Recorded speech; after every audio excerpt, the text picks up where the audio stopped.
almost thought it said. I almost thought it said that I love Timbaland. Thank you. Okay, let's get this stuff sorted out. And we have the pop-up changed. There we go. Hey yo.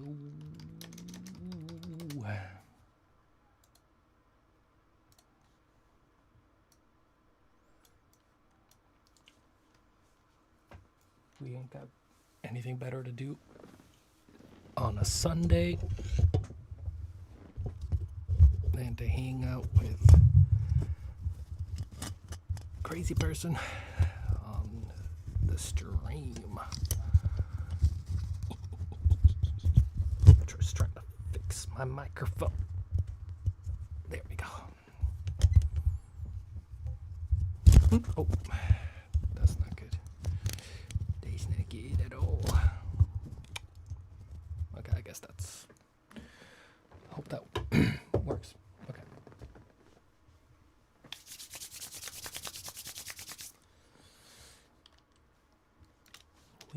We ready? I'm gonna put on some. We haven't started officially just yet, so we're just chilling, hanging out.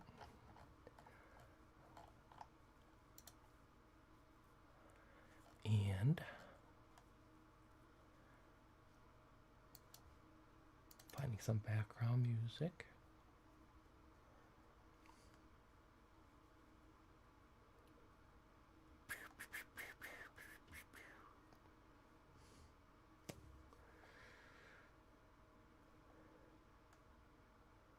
Oh.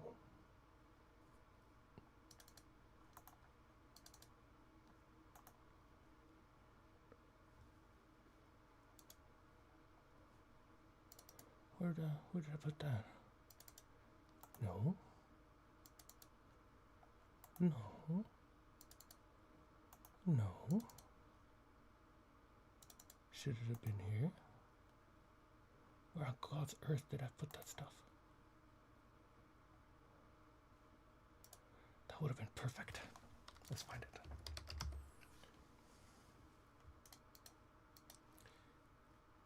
Because now I am curious where I put this. Hello, everybody.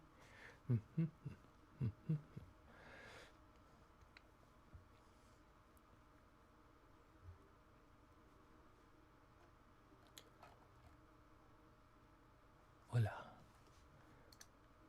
Hola, bonjour. Guten Tag. Konnichiwa. No. I don't even know if that's correct. Is it in here?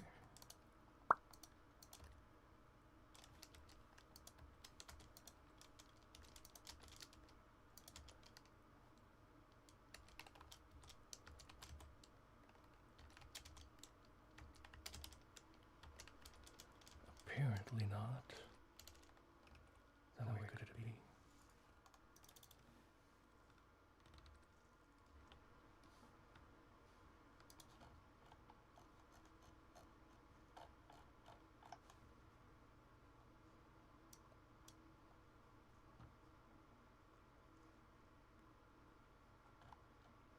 Something's not right.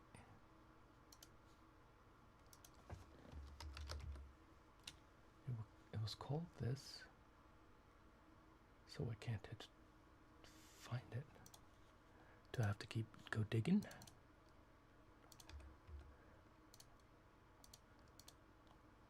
Is it in here? Is it in here? Is it in there?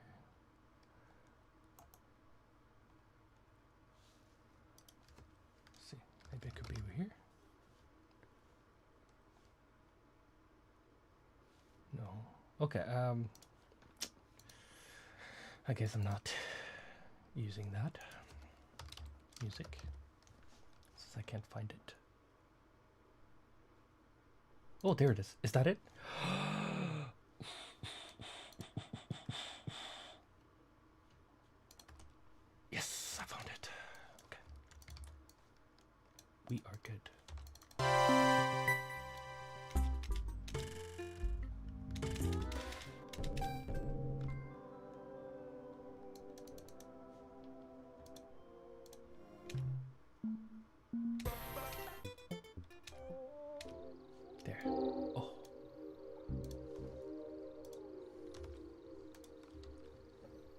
Okay, now I'm ready.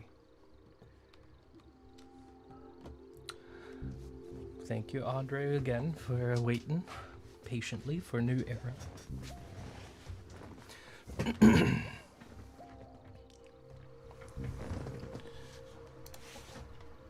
We are patiently waiting. Let's see, properties.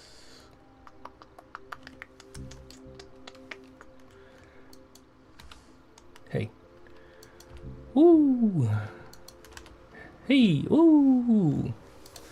So there we go. Ooh.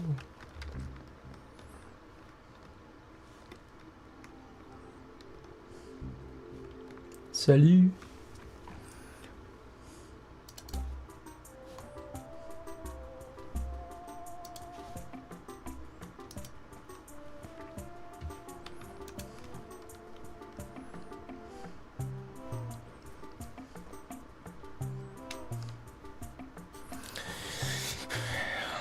Hanging.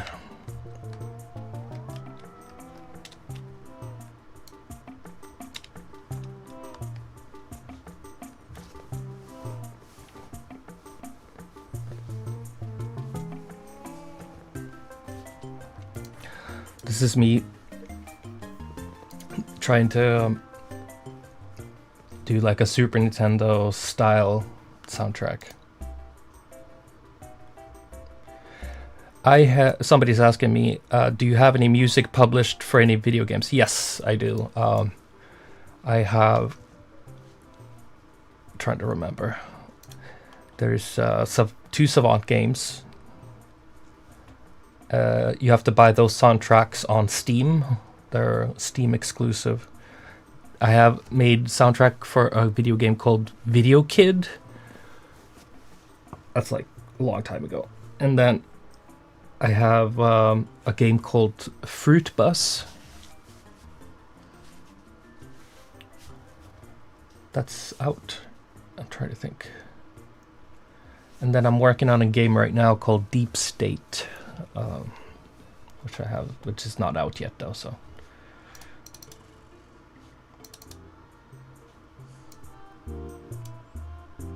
My favorite SNES OST is, I think, Turtles in Time or Link to the Past, between those two.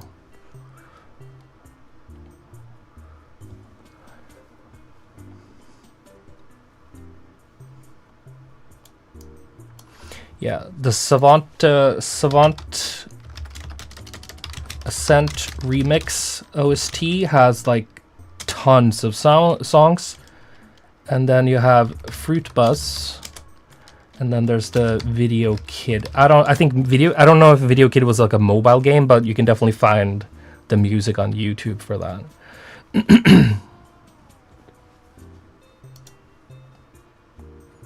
I mean, there are other soundtracks on the Super Nintendo with great soundtracks like Chrono Trigger and Mario, stuff like that. But those were the games that kind of like hooked me on that music back then.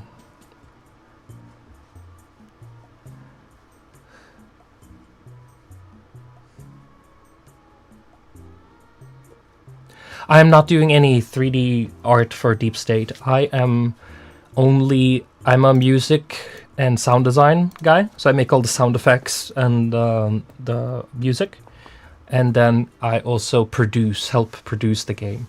So that means I am, project managing, stuff like that, focusing on the team, making sure that everybody's on track, schedule, checking in on them, budget, those kinds of things. The little bit drier stuff about game production, that's the stuff I do also.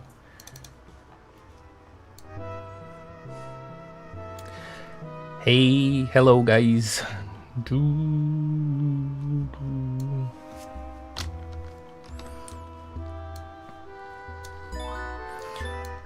I'm borrowing. Oh, that's a little loud. I'm borrowing my wife's camera today. She bought a camera for her birthday. that's tracking my face. It's also USB, so it's not gonna hopefully not die out while we're streaming.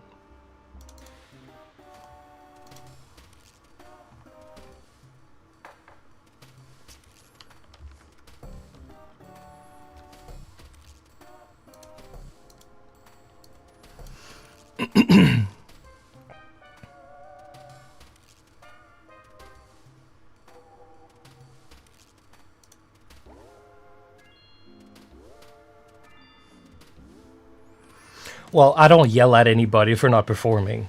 More like problem solving, connecting things. People who work on video games are very much detail-oriented artists, programmers, 3D artists, writers. They're always like focusing on a very small part of their job. And the director, of course, has a vision and all that stuff, but they also need to be creative, and that can mean they're not really paying attention to the monolith of a production that's kind of raising by. So the producer basically keeps track of the macro progress of everybody, what they're doing, what we should be focusing on to not exceed stuff. And also, I think a big part of a producer's job on a video game is stopping things from evolving into something that shouldn't be. For instance, something called scope creep, which is basically a lot of people have ideas, and then you kind of want to figure out, are those ideas good for the game? Are they gonna, how much value will those ideas have? How long will they take? Will the game benefit from having those ideas? So you don't like just put every idea you have in your head inside a game, because then you'll spend 40 years working on it.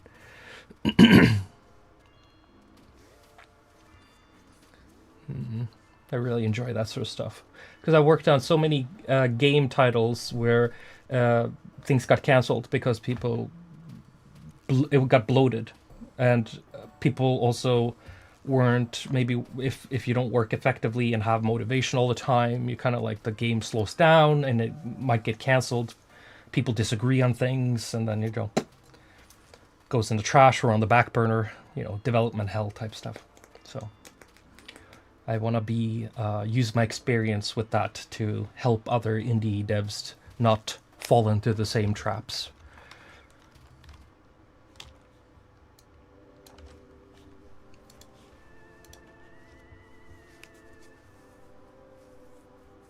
Mm-hmm.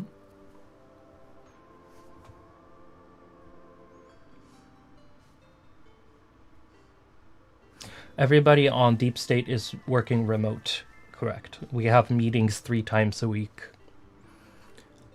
And then we do one catch-up meeting, one gameplay meeting, and then me and the director have a separate meeting on another day where we do talk about management stuff, like publishers and, more business stuff. And that works. Everybody's independent in the week, except for those 3 meetings. So it's gone pretty well so far. So maybe we're looking at like a 2026 release, or early 27 maybe. It really depends on how the scope and the progress and the financial stuff works out. Korg Gadget, Switch. I don't know. I never heard of that.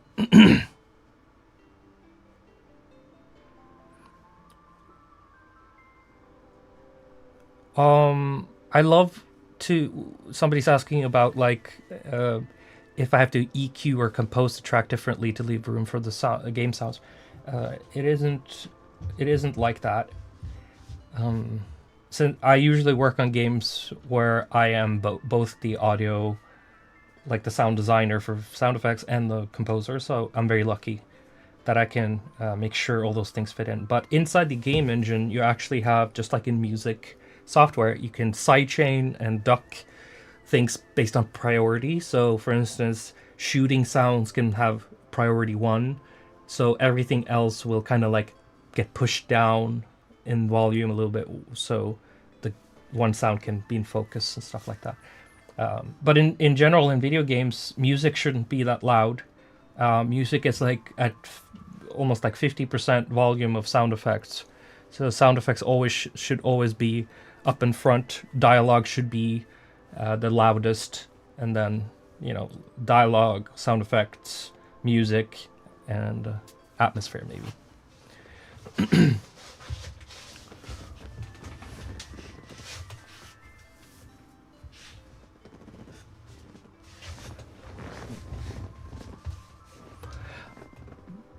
Queenfall. No, I would never work on something. For instance, I would never work as a producer, especially a producer on something that I'm not getting paid for, or B, something I'm passionate about. MMOs is not something I'm passionate about. That's not my style of games. So I wouldn't want to spend any time on that unless they paid me insanely for it.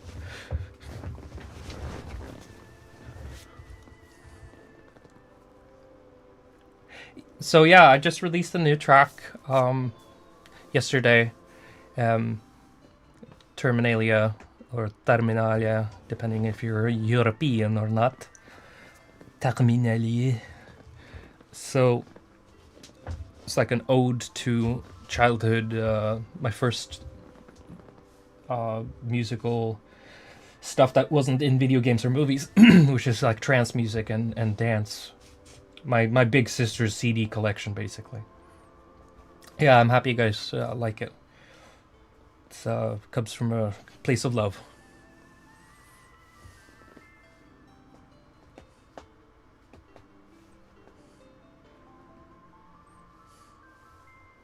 Bolivia. Oh, thank you for coming in. Buenos dias. Buenos dias.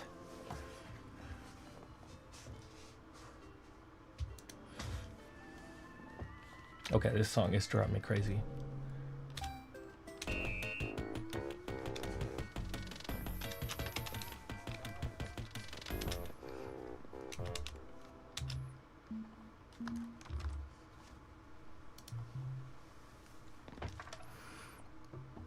Josh doesn't come on Sundays. He has a job that he works with. So we won't be seeing Josh on the stream unless it's like a weekday. Yeah, 90s trance music is extremely interesting, and it's extremely rough in the early, from 1990 to 95, 6. It's so rough. Production, everything's just it's like trying to crawl out of Detroit techno and house, and trying to find a more atmospheric and melodic place. And it definitely took them a while to get into that. And I think as soon as people got their hands on like PCs where they could sequence stuff instead of using just 303s and 909s machines directly, I think the music started to get a bigger, more complexity and tightness to it. I think people started using like Cubase and I don't know, stuff like that in the mid 90s. You can hear it sounds less loopy and more complex.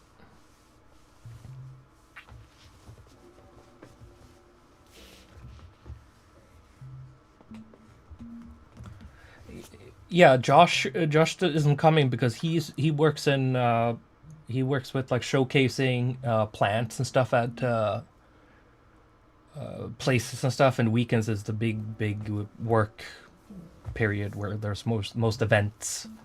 So he's kind of showing off plants. He does he's like a, I would call him a gardener, but it's basically weed or marijuana. What's it called?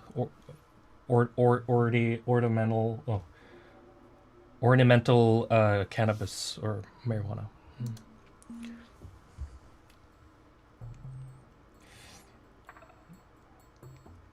Yeah, no, we've been trying to put together both tour in Europe and the U.S. for a long time now, but it's extremely difficult. We're still like we've gone through like two different booking agents in the U.S. already, because one of the companies, our agents quit the company, not related to me or anything, but they quit and they're not allowed to say that they're quitting, so they didn't basically do any work on the tour, and then they jumped ship, and now that company is like struggling to figure out what to do. So we have to like figure out some stuff, and then in Europe, we also are just kind of like don't have a proper system going, so we're kind of looking for stuff. The problem also is I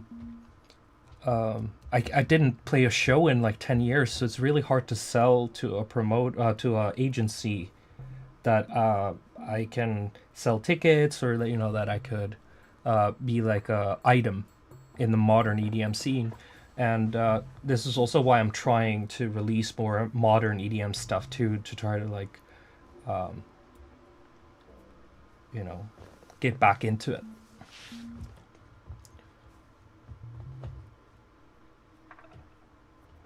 I don't know if I'll be playing Oregon anytime soon. I'm playing one show in the U.S. And that's next month. I'm playing Seattle, and that's going to be my only show probably for the whole year. It's like a small festival. I don't know. It's like a festival in Seattle. I don't know what it is. So if you're in the surrounding area of North California, Washington, there's a possibility to come see me live. I'm going to be playing 2 hours.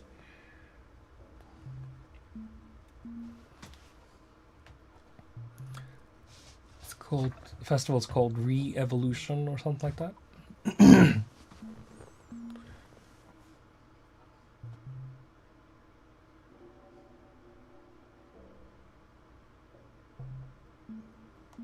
What do you think about the song Silver Turn the Tide? I don't think I've heard it. I don't know who Silver is. What are your thoughts on Heartbreakers after all the... No, Heartbreakers is a okay song. Does weed help you make music better? I haven't smoked weed in almost 6 years. Thank God. That shit was fucking terrible for me. It's not good to do anything for a very long time, especially stuff that like central stimulants or mild psychedelics. It's not healthy to be doing that for 10-20 years straight every day. I definitely have brain damage from smoking for so long. I smoked almost 10 years every day, and I definitely have some residual mental issues because of that. So if you don't really, I don't know, I don't want to be polarizing with that stuff, but you will catch a fade by doing it for too long. Unless you don't give a shit about anything, then go ahead. If you're living that sort of life where you don't have responsibilities or you don't really care what happens to you, then fuck it, live it up. But yeah, it can work as self-medication for people with neuro whatever. But everything with we gotta have some balance in life. I did a cool show in France a couple of months ago, yes. But I was talking about the rest of the year.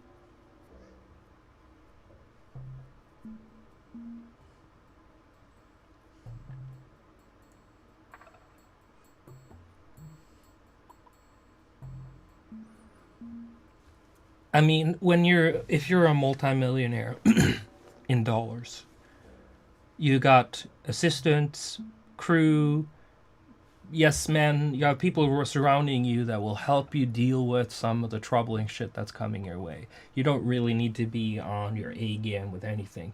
You don't need to have sharp instincts. You don't need to take care of kids. You don't need to drive a car even. You don't need to do shit. You got people handling shit for you. So if you have tons and tons of money, smoking weed or even any sort of substance abuse, whatever, there's people around you that can help you basically move around and do stuff.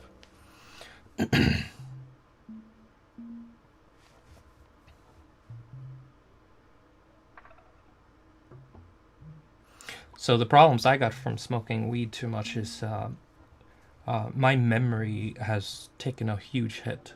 My long-term memory. It's a pretty common symptom of smoking a lot is that you become very like foggy. Your brain is a little Swiss cheese a little bit. But I took a huge hit because I've been living off of my brain having extremely fast, like it's been working pretty hard and fast for me, and the memory has been extremely good for most of my life, like way above average for a normal person, the amount of memory I've had. And then after 10 years of smoking, I have problems remembering big events that I was at and things I've done. Now I don't remember the titles of my own music. I don't remember what I did last week. Like it's a mild form of Alzheimer's almost, feels like. So thank riddance. Stop before. Yeah, well, it is technically too late, but I'll at least stop before it got worse. Somebody's asking if I know how to code a little bit. I know how to code a little bit, mostly for game stuff. Like I know the theory and the stuff I need to do to get stuff done, variables and syntax and stuff like that. But I hate coding in text. I like coding visually. If whenever it's possible to code with visuals, because I have severely dyslexic, and so I get a headache from large chunks of text on high contrast backgrounds.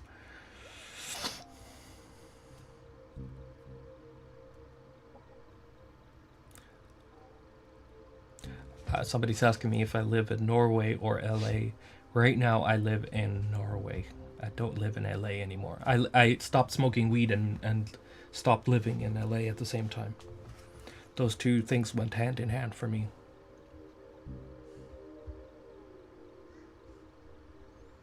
I don't smoke weed.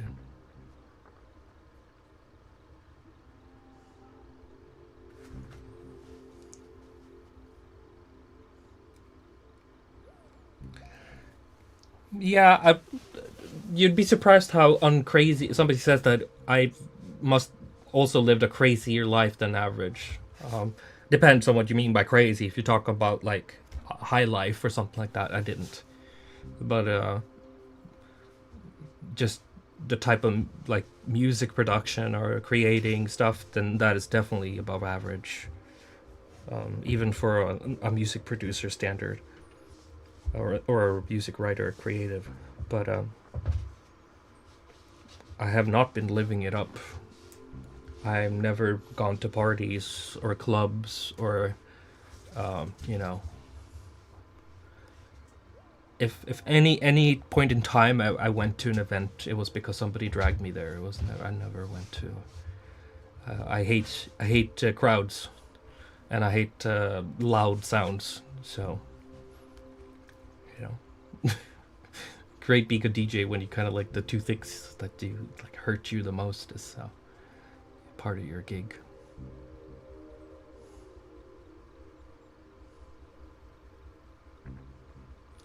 Yeah, I've experienced it a lot, but it's because of all the smoking, a lot of it's gone. My manager reminds me of, times in the past, and I'm like, I don't remember any of that. He'll say, "Oh, do you remember that guy we met over there back in that time?" And I'm like, "I don't remember anything. I don't remember any shows I played. I probably remember like 5 shows I played in the last 15 years. And I played hundreds of shows, so it's weird."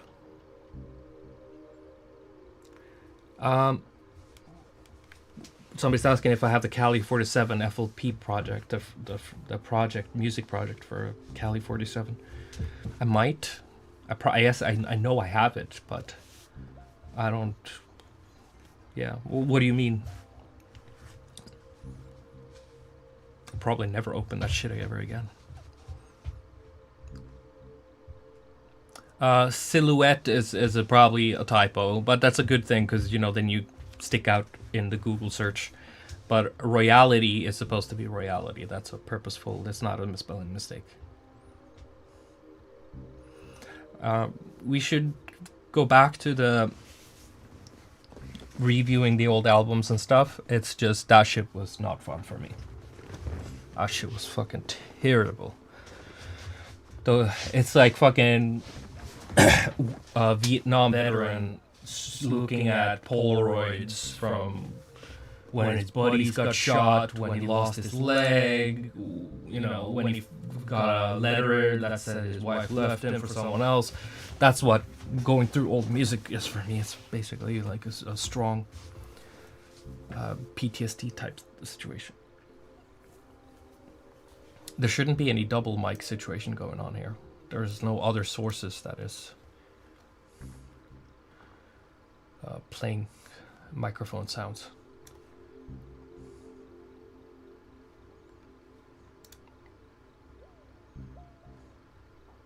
Monitor. Anyway.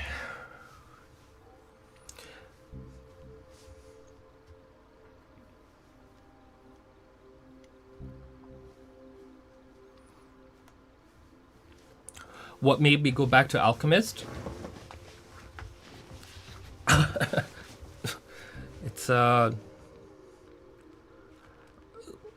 me and the old game team, we were working on the Savant Ascent, the sequel remake thing, and it kind of just like felt natural to kind of revisit that old stuff too, so that it was I don't know, tied together a little thematically, I feel.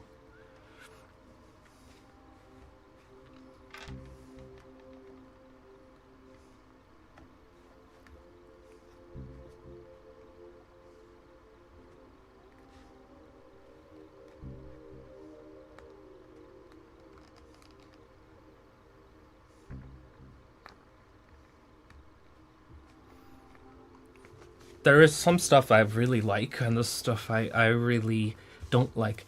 The thing with me specifically, and I don't know how other people feel, and I don't really give a shit how other people feel, other people who make music, is that I like the stuff that other people haven't heard more than I like the stuff I've released. So it's not so much about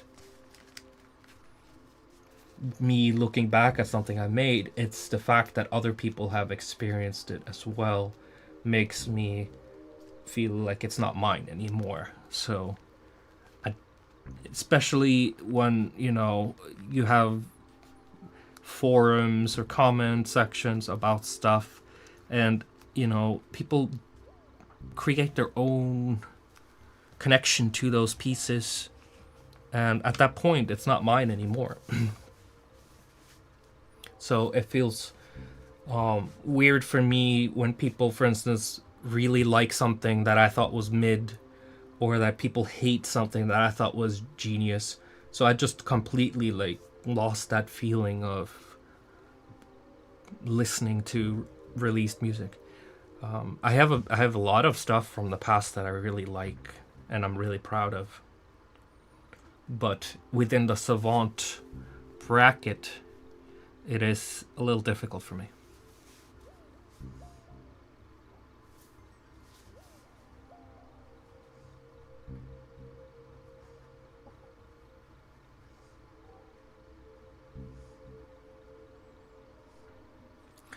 just reading comments and stuff, see if there's anything.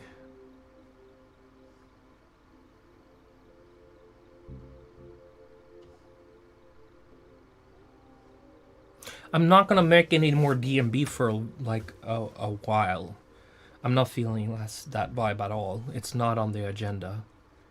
I wouldn't open up a DMB because DMB is not my genre. Like I can appreciate some older stuff, 90s drum and bass, jungle, liquid, and some 2010 stuff, like from 13 to 16.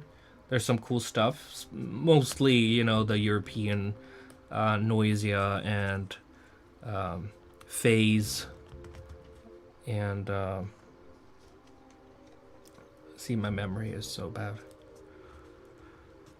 Audio is a guy, I liked him. And then there's like what's it called,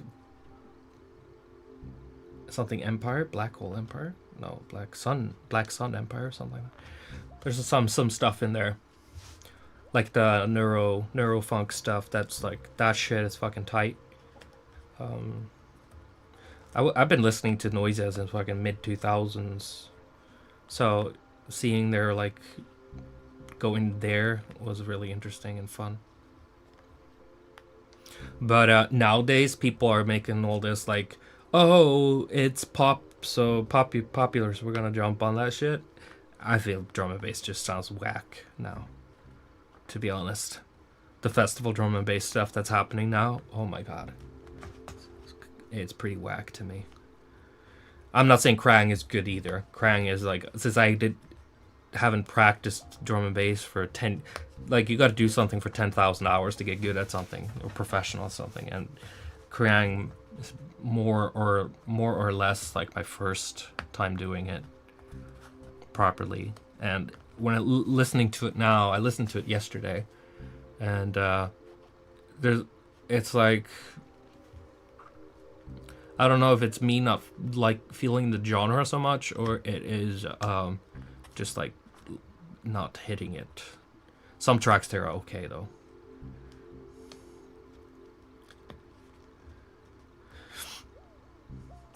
Do you like Mode Step, Zomboy, or Spaghetti Styles? They're great guys, like nice people, but that's not the sort of music I listen to. Like, I wish them the best.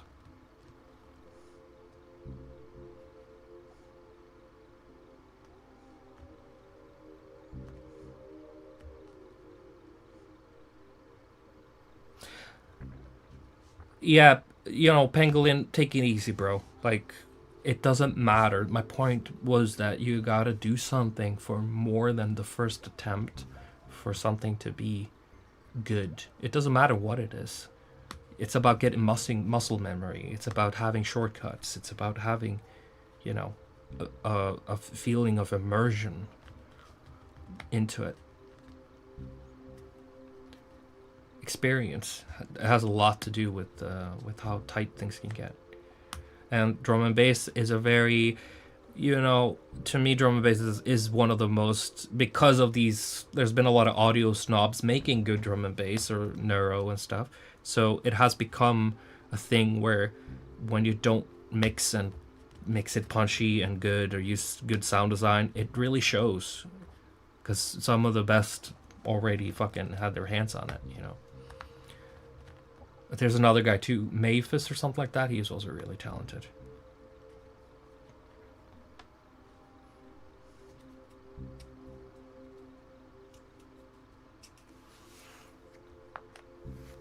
Oh my god. Okay, I'm losing a little bit grasp here. Spongel. I'm such a sponge when it comes to like social stuff, and that's why I hate it, because being autistic, it's a little bit like I'm very strongly opinionated about things, and I really like being in a space where I have like emotional control over what I'm supposed to feel and think. And drum and bass ain't my thing, and Spongel ain't my thing. So it's a little bit too out there for me. Like, I can't fuck with that. Netski. See, okay, I get it. You guys love a lot of different shit. I'm very picky. I'm super picky. I don't listen to Netsky, whatever. I don't listen to Zomboy. I don't listen to any of those types of things at all. Like,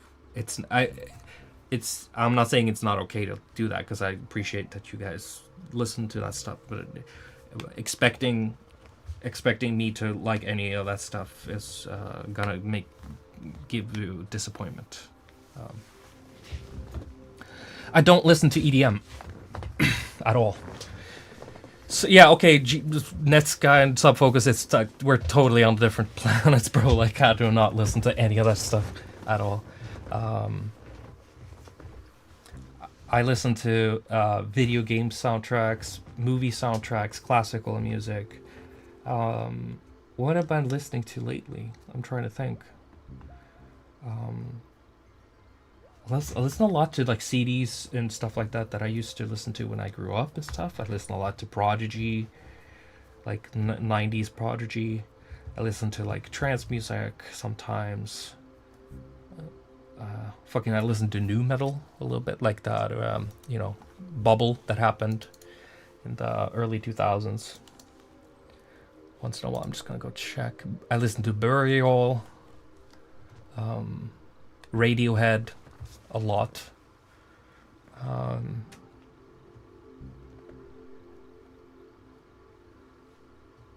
have a folder of sports themes that I listen to. You know, from NBA, baseball, NFL, tennis, just all the opening themes for that stuff. I listen to Latin pop music, Peso Pluma, and some Argentinian stuff.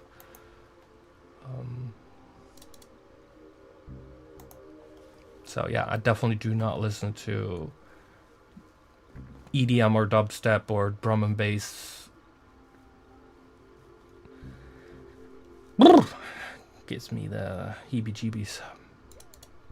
I listen to 80s music a lot. Lately, I've been working a lot on K-pop stuff, so I've been listening a little bit to that K-pop. And I have periods where I suddenly listen to metal a long time, and then I have my favorite metal bands I listen to: Children of Bodom, Dimmu Borgir, Luca Turilli, Nightwish, little Metallica in there, Dream Theater, Liquid Tension, Symphony X, fucking even Linkin Park. And, that's the new metal stuff we talked about, Limp Bizkit too, and Linkin Park, stuff like that. Great bands. Korn, stuff like that. So, yeah. Not Gangnam Style. That's like maybe something that started some sort of K-pop, international K-pop phase, but I'm not listening to that. I'm listening a lot to like more of the newer stuff that's coming out,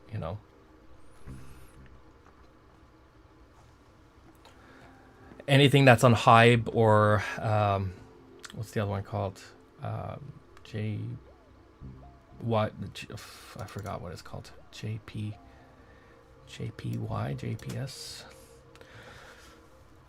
One of my favorite K-pop groups is Blackpink. I really like them a lot. I think they've had a lot of songs that that hits musically for me, production wise. Tool as metal is okay, but it would never be S tier for me. It's 6 out of 10 for me. Slayer, 5 out of 10 for me. Maiden, also 5, maybe 6 out of 10. They're good bands, like they're great. They're just not my style. There's not what I'm. JYP, yes, JYP. Sorry, thank you so much, JYP, and Yeah, you can hit the like button on the stream. That helps a lot, I think, for algorithmical reasons. If you guys just click on the like on the stream, so people also can see the stuff.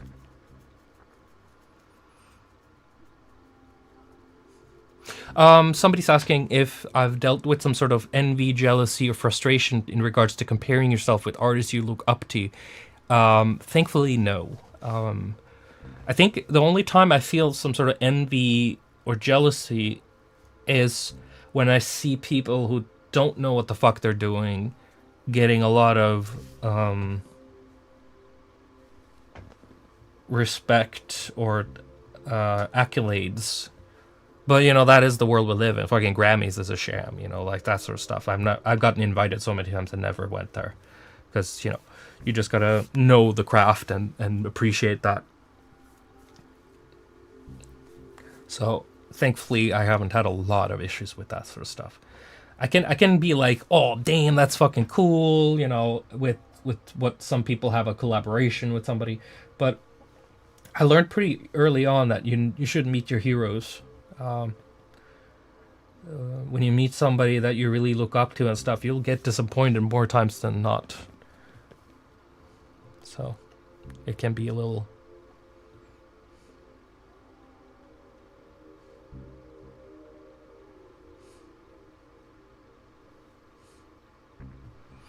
Yeah, Grant Kirkhope and I always forget.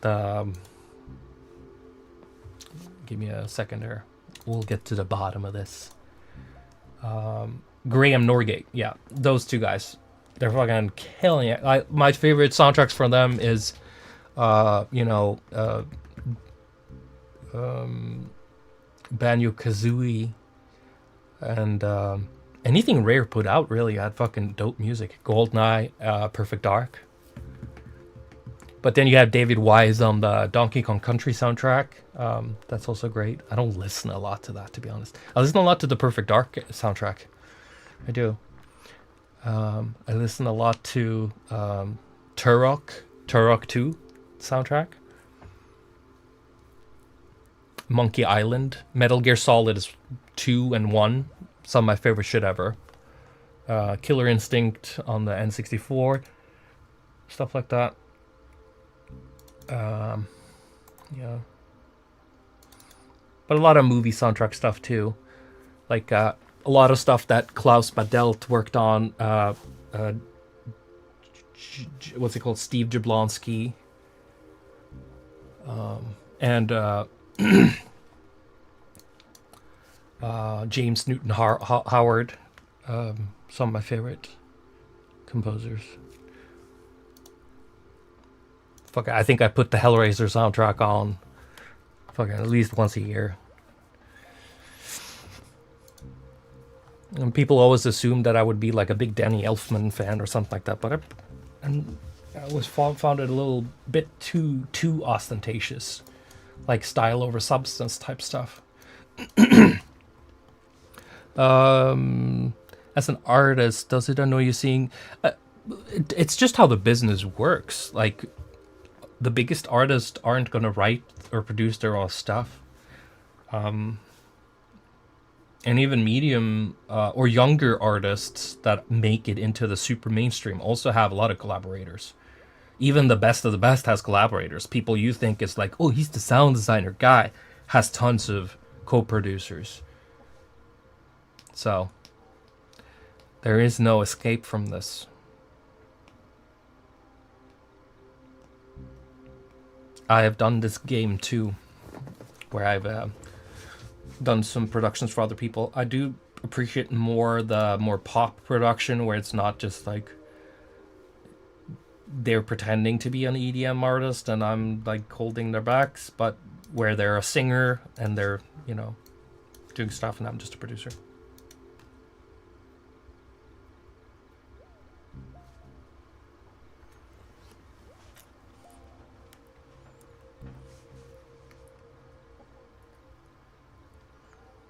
Yeah, I think Rob Swire is too.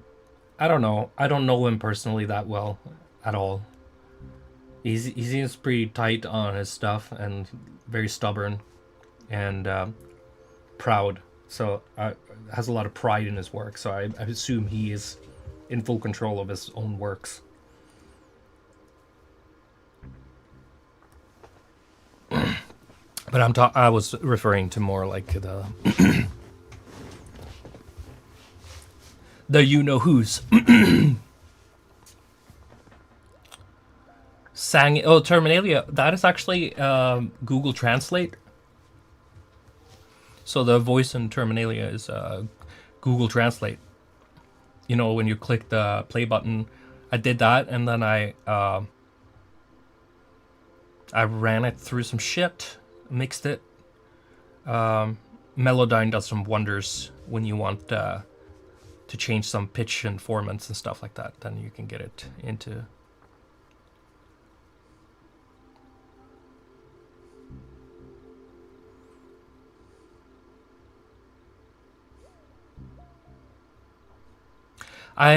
You can just if you ask me if I have heard of an obscure or smaller dubstep artist, you can spare yourself the finger effort of typing it in on the keyboard because I haven't heard of it. And if I did, I wouldn't have anything nice to say about it either because that's not my genre. I'm extremely resentful towards dubstep unless it is. Yeah, I don't know. Right at this point in time, I might change my mind in the future, but right now I am not into that sort of stuff. No disrespect, come on, I'll, like whatever you love, I'm with you. Pat you on the back. It's just not my thing. I don't want to disappoint you by hating on something that you hold dear, you know. So might as well not.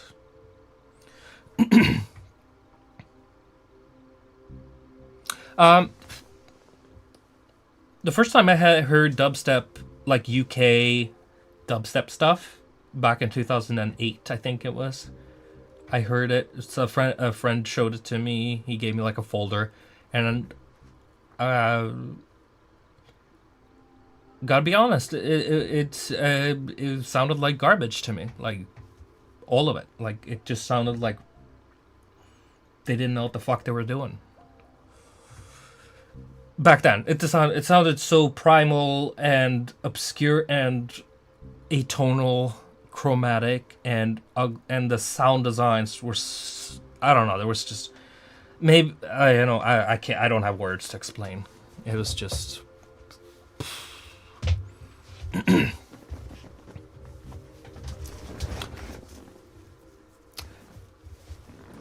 So I was never into like the old school dubstep stuff. I think the first track I heard from dubstep that made me like it is that junk that turned it into the Transformers meme stuff. You know, I think the first track I liked was "Boom," and I'm not sure if it's Dotseek featuring Excision or Excision featuring Dotseek, but it was "Boom." Out of a folder of like 50 dubstep tracks, that was the one, and they're Canadian, so it's not really UK, right? So, or I don't know if they're both Canadian. I think one of them is, or I don't know. I don't know a lot about them. I played with Downlink once.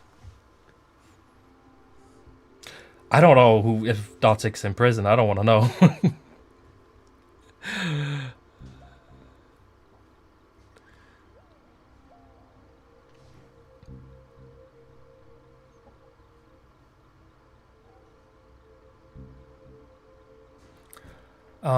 Message you want to express. I think if you have a strong message you want to express before you start composing, then music is not, at least composing isn't your calling in life. I think maybe you're a writer. But it's always really important if you're making a song you want people to feel, or like lyrically you want to like have some lyrics and stuff.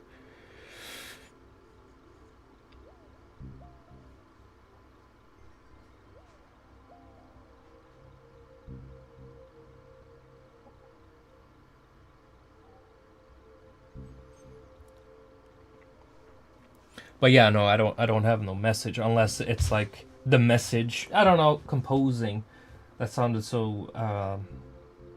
Sometimes I'll have an idea for a hook, but I don't know if it's a message. It's more like that's a catchy hook, that's a catchy line, that's a fun line that's like, because when you're a writer, especially within the pop world, you're not really looking to spread messages. You're trying to find a catchphrase or some words that hasn't been said before or said in that way, or you're trying to just get some sort of catchphrase going. So that's really more what you're trying to do as a writer. You want to say something that's very generic or very everybody feels that way, but you want to say it in a way nobody said it before and simpler than anybody has said it before.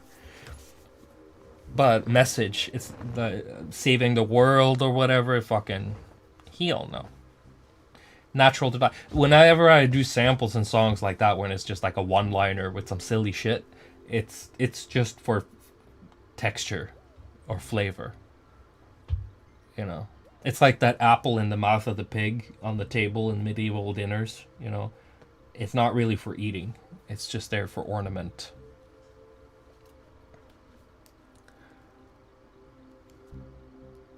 My God, there's so much name dropping. Guys, you're name dropping so goddamn much. Let's have a conversation without name dropping. Like, I don't know anybody. Nobody knows me. I don't listen to anybody. I don't give a fuck about nobody.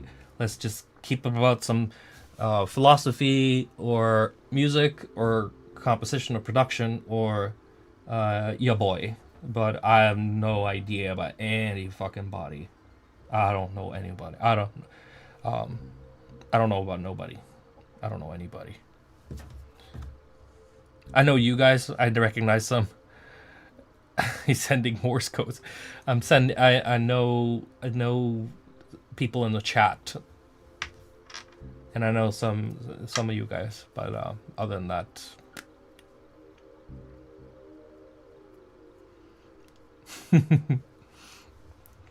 I don't hang out on Discord servers and in forums or groups or anything like that, so I wouldn't know who anybody is looking for anybody.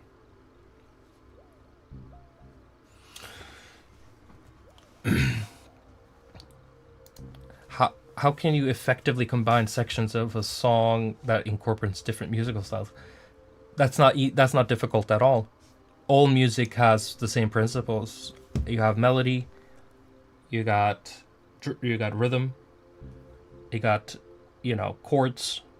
Those three things are in a lot of different styles of music. Like metal uses chords, rhythms, and melody. Trance uses chords, chords, melody, and rhythm. So if you have two genres that uses the same principles of music theory, there's nobody saying that you can't play metal like a trance song. The drummer can play a 4/4 beat with a open hi-hat. The bass guitar player can play like cross-wiring these things. Rhythm is math, so you can always divide, subtract, or multiply rhythm. You can always do half of something or double of something, and it will work because it fits inside of its own math, right? So if you want to go from happens in K-pop a lot, where you have a more like dance part or chorus hook that's dance, and then you'll go to like a break, bridge, or verse that's a trap part. And as long as you kind of keep you don't even have to keep consistency. You can actually cut pretty abruptly to get into that, as long as the through line on the track is there, which would be the vocals and that sort of point. So it's not that difficult, really. I understand if you haven't done music before, or if you're just curious because you haven't tried it or whatever, or you don't have that much musical knowledge. I understand the question, but theoretically, it is not difficult. You can't. It's easy to fuck up a lot of things, though. You can try to do it, and it's easy to fuck up. Hey, sorry, just wanted to know if you know Jack name. Here we go with the name dropping again. Jesus effing Christ. Fucking just talking about other people all the time. I don't know. Yeah, I know who he is, kind of. I don't remember. I was smoking a lot of weed. I have amnesia today because of that stuff. I remember that name, and is he a writer? I think maybe he was a writer singer or something like that. I'm not sure. I'm so blurry. That was like 2015, 16 or something like that last time I heard that name.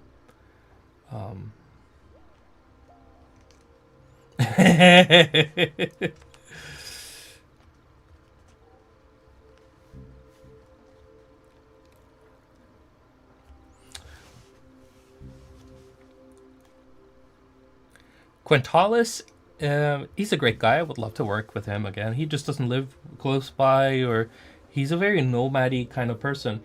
Um, it's like that thing that Samuel L. Jackson says in Pulp Fiction at the end, where they're at the diner and I'm just gonna wander the earth or walk the earth.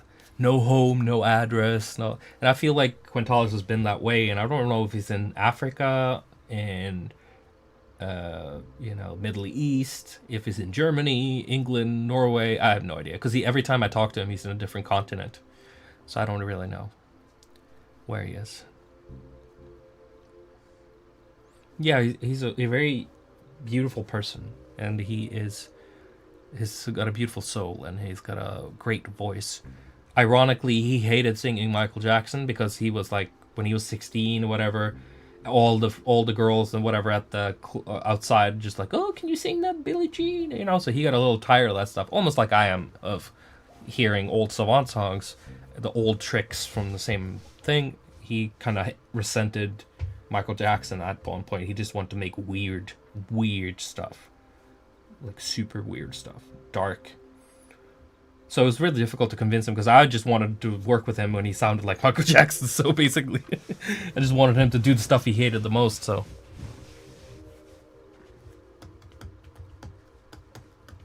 all the tracks that I did with him, I kind of told him, do your Michael Jackson thing. On Hungry Eyes, on Starscream Forever, on Synthesizer Love. I think we have a couple of other ones. You can play. I think he was just jamming, and he was just randomly singing words, and I chopped it together.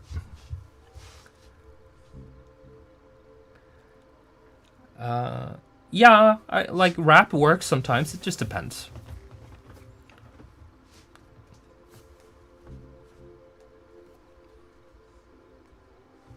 Scream was one of those where I definitely told him, you gotta sound like Michael Jackson. And I also made the mistake of letting him write the lyrics for that one.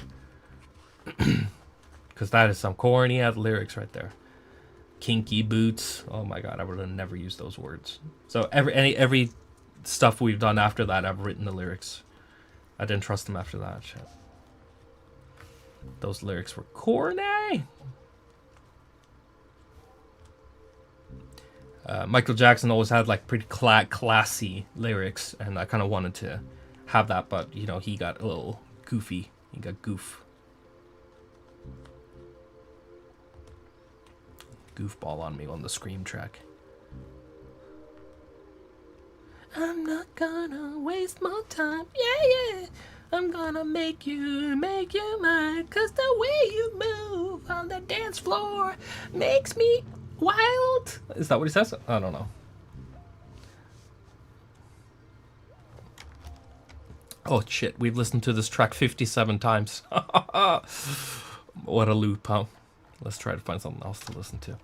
And then I might jump into some music stuff. Okay. I wish I could listen to some more music that I didn't make, but copyright. I would put on the Terminator 2 soundtrack like a motherfucker right now. No joke. Just go find something else cool that we can put in the background here. Let's see.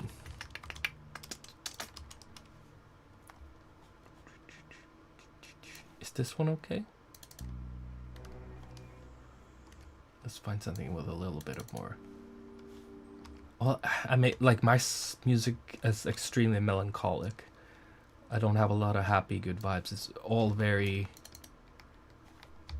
dark or brooding or dystopian, sad, emotional. Yeah. Put on this one then. Let's turn down the volume a little bit on this. It's a little loud. There we go.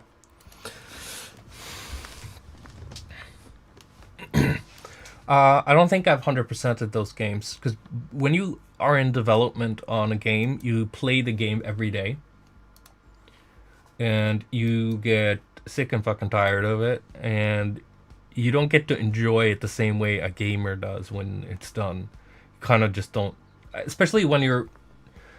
I didn't program it, so I didn't play it that much, but I definitely played it almost every day. So it was part of putting all the seams together, like helping make the difficulty setting and stuff like that. So definitely was I just got too saturated with it. If I have to meet either Bach or Mozart, that's a tough one. Bach is my favorite for sure, but I think Mozart would be more crazy, even though I don't really. Actually, he might probably be more narcissistic too, so I'll probably have less fun with Mozart, to be honest. Bach is my guy. Musically, maybe I don't know about personality though, but I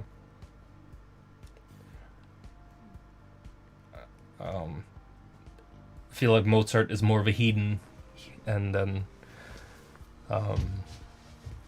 Bach is the true, because a lot of the stuff that Mozart did too is based on the back of Bach's foundational stuff.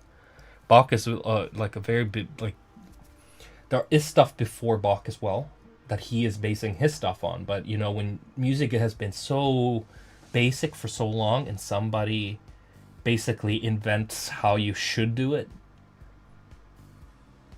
you are basically some sort of grandfather. So Beethoven's all right. I like him. He's more of a he makes bangers, you know, like he makes bangers. But he's deaf, so I don't know if I could talk so much with him, or I don't know. Personality wise, I don't know. He's probably more of a romantic. I think of what I've read from him is a little bit more emotional, more of a simp, you know. And Mozart was more of a hoe, and I don't know if the Amadeus movie was accurate. Like, it is based on the play, which is taking a lot of artistic liberties. But he definitely was a broke gambler type dude with some, what's it called? The vice was strong within him. He burned through money fast, and he was constantly in debt and partying a lot, having fun. I think he lived it up. Bach was more of like a noble worshiper, kind of church person. Big family, stayed at home. Mozart was like, he would fuck anything with two legs, and I don't remember what he died of, like some sort of fever or plague. Not plague, I'm just joking. He died from some sort of syphilis or something, I don't know. Uncurable shit. I don't remember these things. I did fucking papers on these assholes back in school, my school days.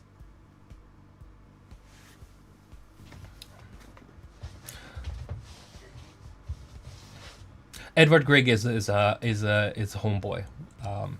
Actually, the city I live in right now, Bergen, is where he's from. So, Grieg is definitely musically on point for me. Because a lot of classical composers are fucking talented, but you know, it's about that personal connection, melodically, harmonically, if they're like hitting it for you.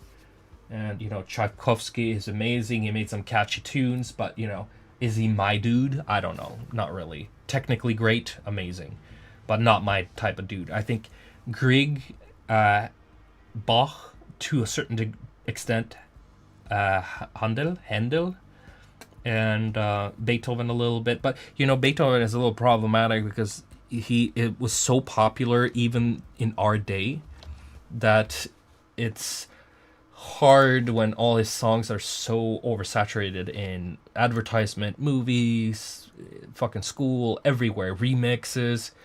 It's just, it was too good, you know, it's too catchy, so it lived on for so long, and it just became almost a meme. So it's like, you know, like that shit is amazing, but you've heard it so much that what is it now anymore? Kind of lost its naivete, if you want to call it that. But damn, he's got a lot of bangers, to be honest, Beethoven. And I feel like when classical snobs, saying you like Beethoven or he's your main dude, is you get some frowns. People will be like, "What about whatever these fuckers are called, Stravinsky or Lubavov or Libiev or whatever." I don't know, those are all fake names, but that's what it sounds like when you don't know shit, right? And you're like, what? Yeah, do you know that one guy who fucking cut his fingers up so he could play wider on the piano to compete with his arch nemesis over a girl? I'm like, who gives a shit about that? Like, does he make fucking bangers? No. So, Stravinsky, yeah, he's one of them. Yeah, Strativiesky. Yeah, I don't know if that's what I meant. They're one of those people. There are a lot of Slavic composers. Vivaldi. I'm into the Baroque a lot. Like Vivaldi and Bach are like my two homies for sure. Handel, that sort of stuff. The harpsichord and violin bros, pipe organ bros, where the fear of God was in their spine, that sort of stuff. You could hear it in their music that they were scared to go to hell. I love that shit. When you can hear the fear of God in the music, that is my type of music. Not these romantic people who are like decadent and like trying to, Paganini. Yeah, I don't know. Italians are have had a very particular style in my head through the classical musics from the Baroque to the Romantic and modern, and I think Vivaldi has been one of those few ones that stuck out to me because a lot of them, since opera days, it's kind of been a lot of opera and focus on that sort of stuff, and it becomes very like melodramatic and. I'm not into that sort of stuff. It has to be more about the matrix in the music, not so much the flamboyancy of it. Mm-hmm.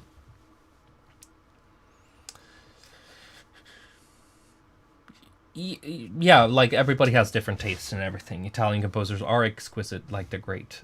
We're not talking objectively about anything. We're just talking about like you can have a certain connection to something, and then these things I'm talking about speaks to me as a musician, and they helped me create my musical foundations. Music. I watched Whiplash once. It was like okay. I'd watch it on an airplane. If I was on an airplane and there wasn't anything else, I'd watch it then. But like I like almost called him Jamerson, but yeah, it's an okay movie. It's whatever. Bach lived today. We can say these sort of things. You could like, oh, what if that brain was over here? But I don't think he would have composed, or who knows if he would have been Christian, if he would have composed anything at all, if he wouldn't fucking be playing Fortnite and gooning and being a douchebag on the internet. Maybe it'd be because a lot of these geniuses had fucking autism and shit like that. You didn't know what that shit was back in the day. It was just like very in touch with the thing, and God was speaking heavier through those people than normal people. I don't know about Bach and Hans Zimmer. To be honest, they're both German or Germanic. But I definitely think Hans Zimmer is a completely different musical personality than Bach is.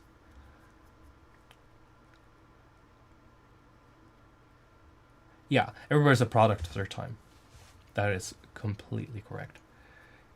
Yeah, Mozart would have been a school shooter. That's what he would have been. I'm not saying you should quote me on that, but definitely Asperger overachiever guy, hyperactive ADHD, definitely would have been out of sorts and picked on for being eccentric.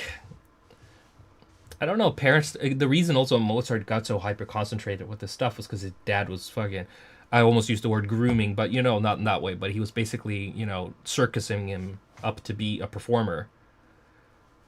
Yeah, but Jacob's a very he's an all right guy, but like I feel like he is more of like a performer than an auteur.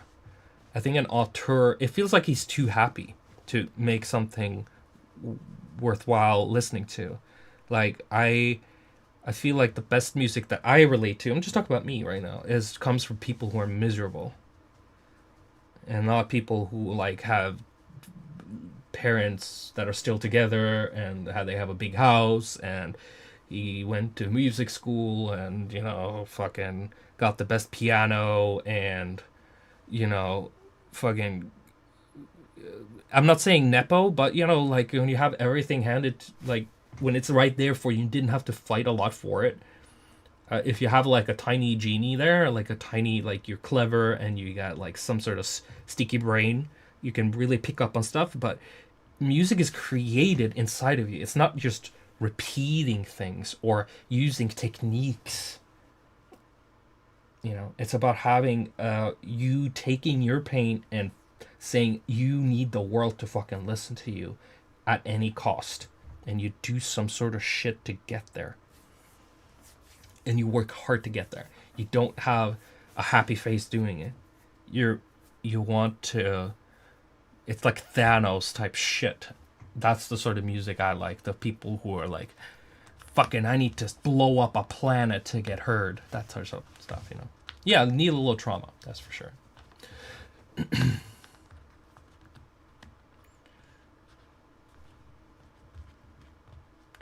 Also, I think modesty is super important too when you are trying to achieve singularity with the almighty creator or the feeling of that. You simulate, if you want to simulate your connection to a fictive figmental god or a thing that's bigger than us, because if it doesn't exist, it helps to pretend it's there. It keeps you on track. It's a little bit like self-inflicted pain in a way, to keep your brain on point. Oh shit, none of that stuff is beautiful. If you fucking, that's why pop music is so popular, because those people on the front line there, they're pretending to be happy, but they're getting whipped around so much that they're miserable on the back end, and they do drugs and party, and they don't feel like their normalcy is sucked out of them, so they feel so hollow and empty, and they get used up by the industry.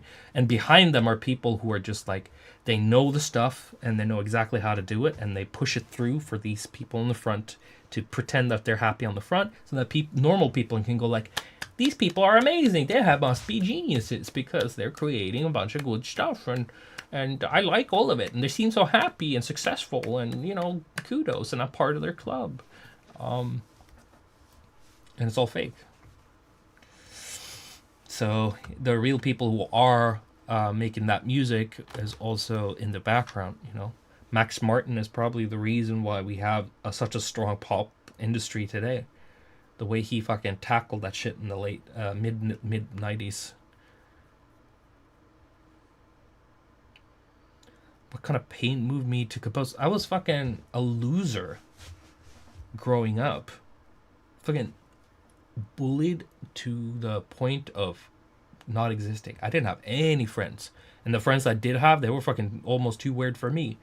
Fucking miserable upbringing where you knew you could never have anything that the other people had. Like they had happy families or successful parents or a house or their own room. I didn't have my own room when I grew up. That I either had to sleep in my mom's room or in a closet space, or you know, the, what's it called, the like a bigger closet type scenario, or with my grandparents, stuff like that.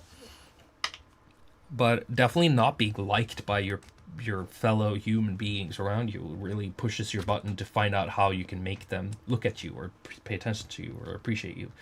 But at the bottom of this, I'm also extremely autistic, so I would have been focusing or nerding on some sort of topic no matter if I had pain or not. It's very random that music became the thing that I stuck to completely. I wanted to do many other things when I was young. And I still do to this day. Like, I still do 3D, I make video games, and, you know, those things were things I wanted to be, like, go ahead with, like art direction, stuff like this. Was stuff I wanted to, like, pursue when I was younger. But at music was where it was the most fun. Let's put it that way.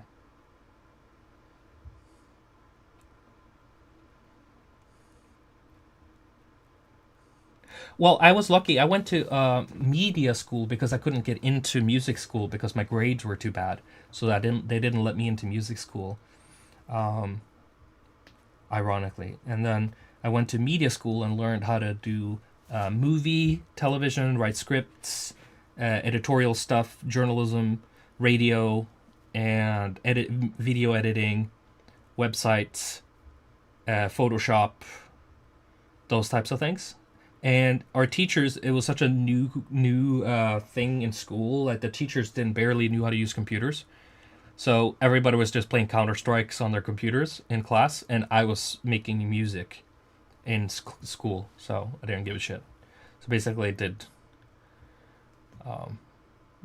music anyway.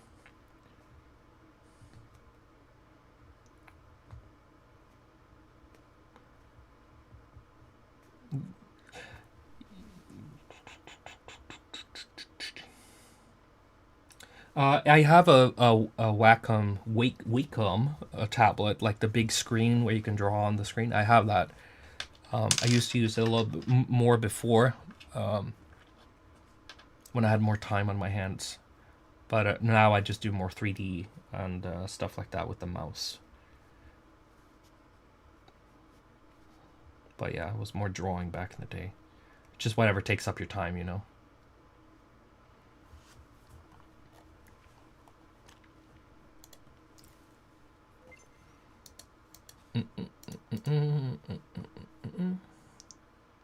So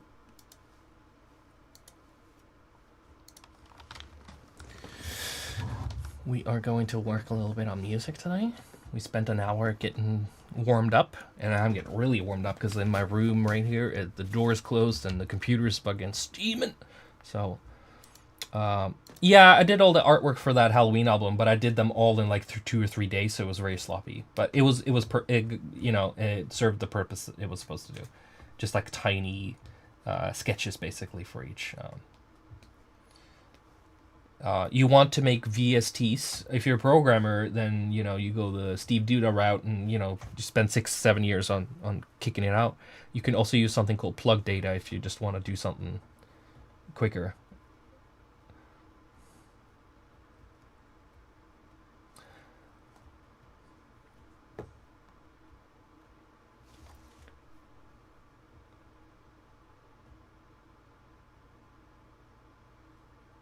I value the upbringing I have. I'm very appreciative of how I grew up. I like the person I become. Of course, there's stuff I wish I could handle better, and choices I made that I would make different, and behaviors and stuff that I wish I'd like. It's more like when you see yourself in third person, you kind of realize that, oh shit, I gotta work on these things. But when you're autistic, those things are difficult, and you just end up masking at some point where you're just like acting to become more normal, to fit in more. I like Serum 2. Serum 2 is nice. There's so many plugins that are doing very similar things. Even like I said last stream, Nexus is doing very similar things now with wavetables and multi-samples and the effects it has and stuff like that. It's all becoming very homogeneous all across the board. So it's very like, you know, Serum was like the big thing, but then, you know, you had Faceplant and Vital. They're all doing pretty much the same stuff. In, you know, there's variants, but there's definitely like options there if you just like the aesthetic or vibe of one or the other, and they all have specialties and stuff like that. But so I find myself using Serum 2 a lot, but I also use Faceplant a lot. I don't know, I use Vital once in a while just to like shake things up a little bit.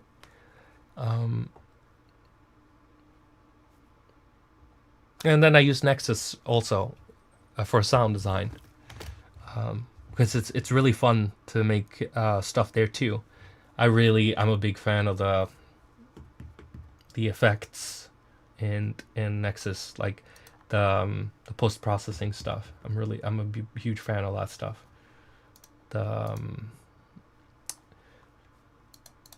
The effects here.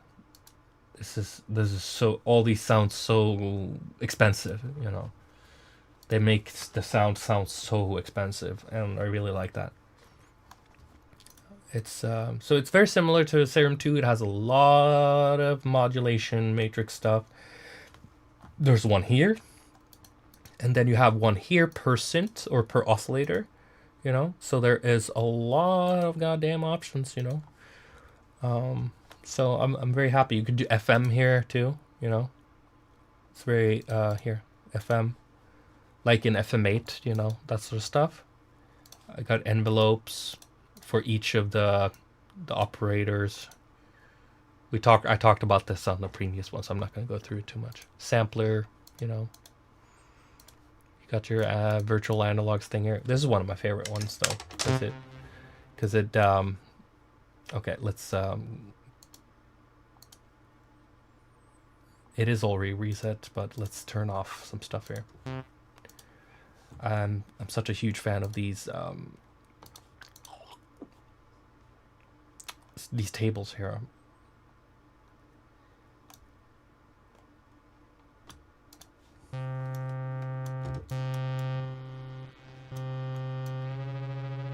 This one in particular is really fun. I really like using this.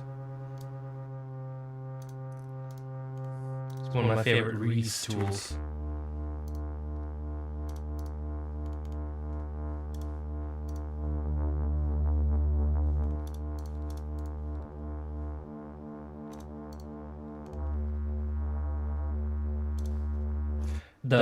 Also the way it's being visualized here is amazing to me. Like, I really like the way you see the waveform while you're working on it.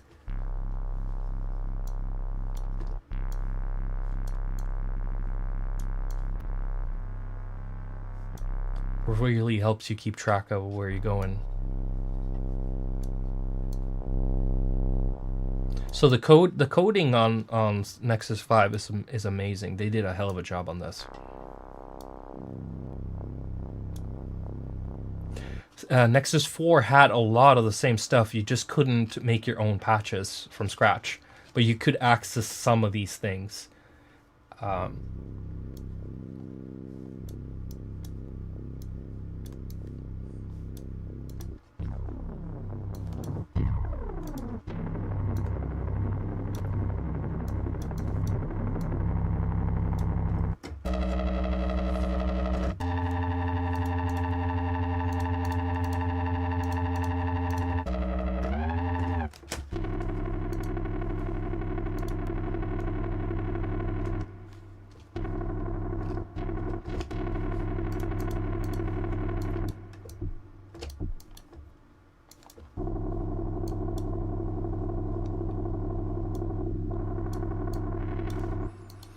Sorry, I'm gonna put the chat on the side here because right now I just got lost in the non-chat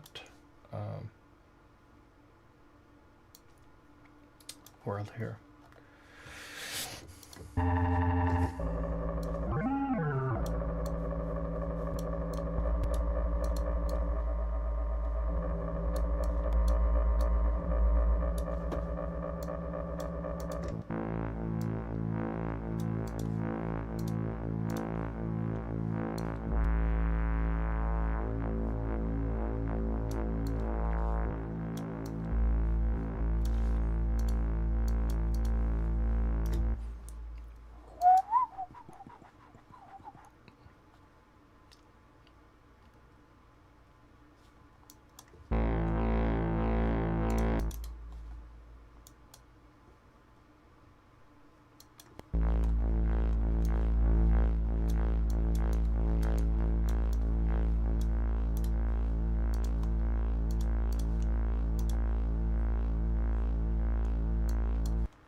I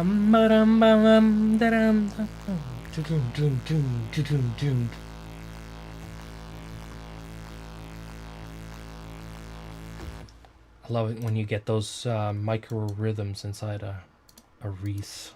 That's very rare. You gotta really stack some modulation and distortion to get that happening.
New effects group, and you can add effects groups between the main and the, so when you have different layers, you can have separate effect groups per layer, and then they all go to the main. It's really nice stuff.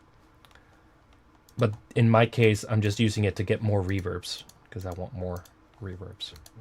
One before and one after the distortion.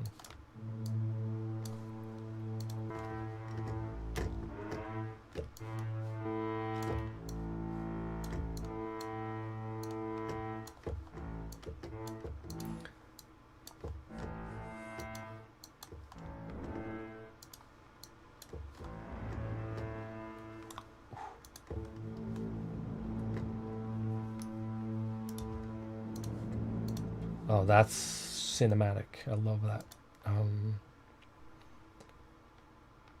was gonna try to find. Let's see what else.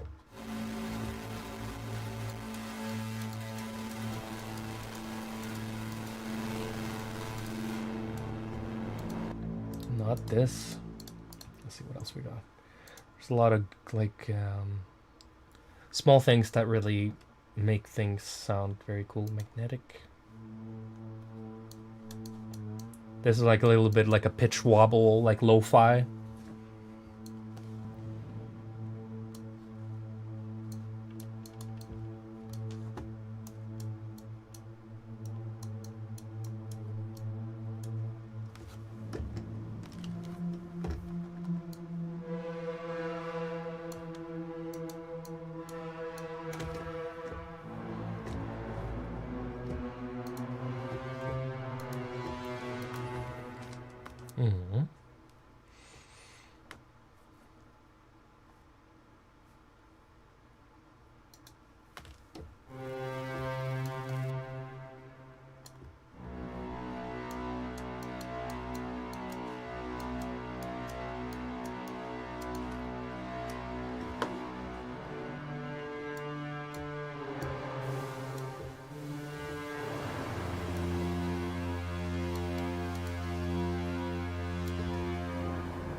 And then connect the macros to different things, you know?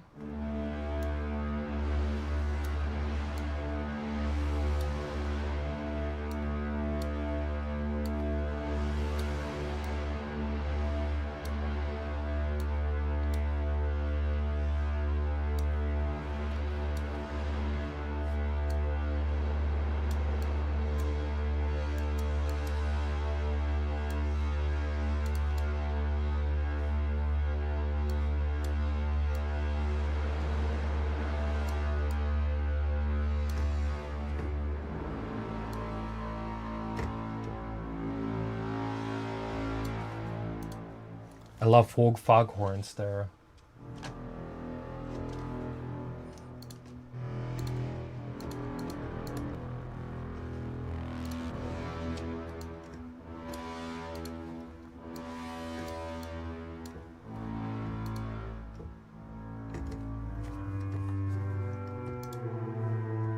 Let's see what that sounds in polygonal?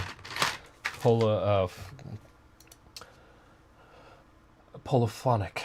Oh my god, my brain is just not... Call the hospital. Okay, let's... Polygonal.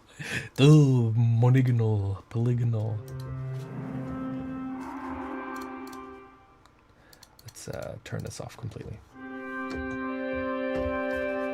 Little church organ almost. But we'd have to add some more oscillators to get that vibe completely. I don't know why I'm doing this. This is such a waste of time. Here we go anyway.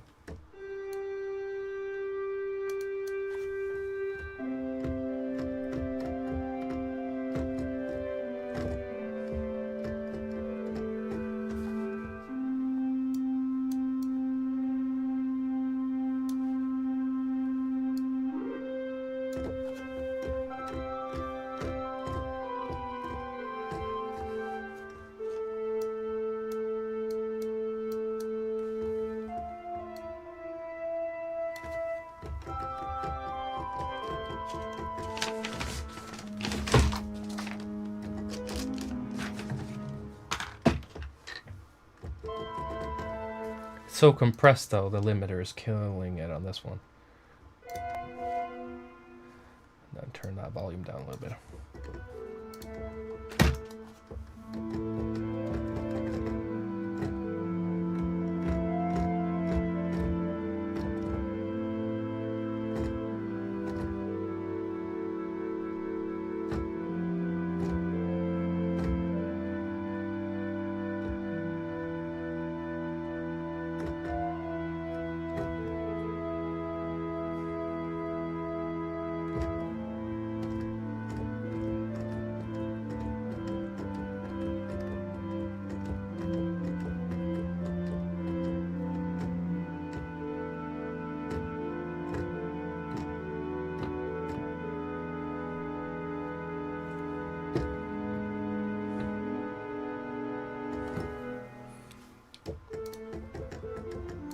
It's not purely church.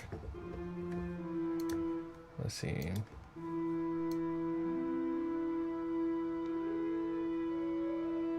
Church pipes has a lot of resonance going because there's so many pipes, so many frequencies.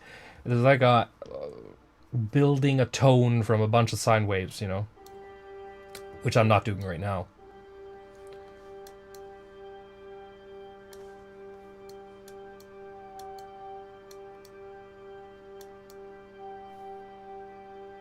Thank you, Jens.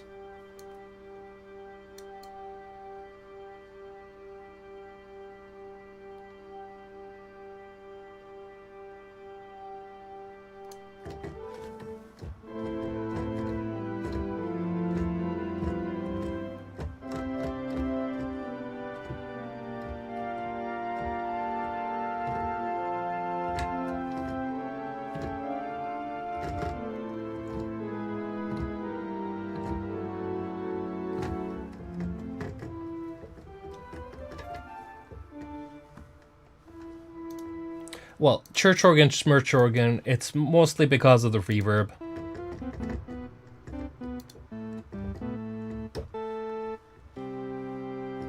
Reverb can make a lot of things just sound like a church organ, so I was really hiding behind that.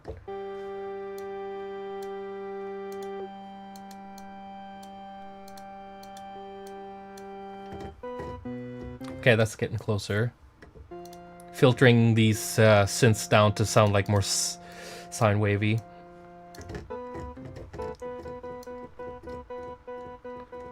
Attack needs to be softer. Also, let's create some sort of breath, white noise, pitched noise.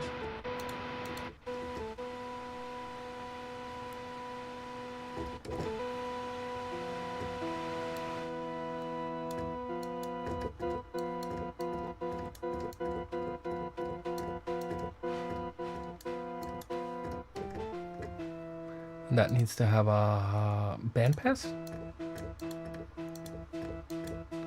A tighter bandpass.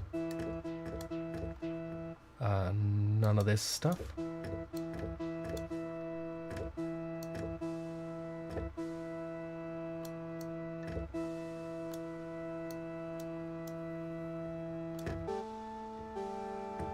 Yeah, Nexus 5 has macros. These are right down here.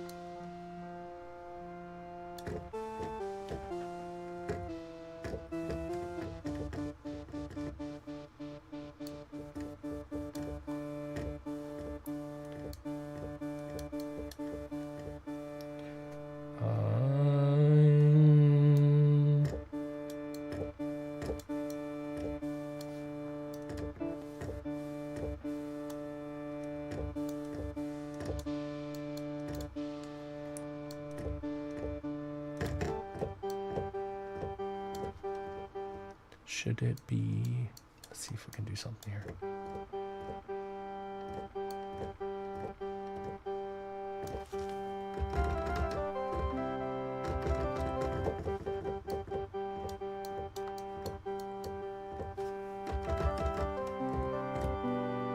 It's possible to key track stuff, I think. There are a bunch of modulations here. You have key here, so you can use that to manipulate any other function. Like it's I think that's been around since like back in the 2000s.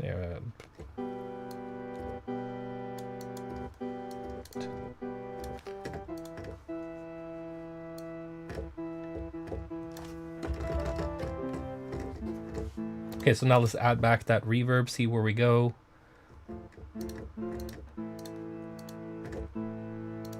Now all of these need that reverb. Can we add more reverb, please?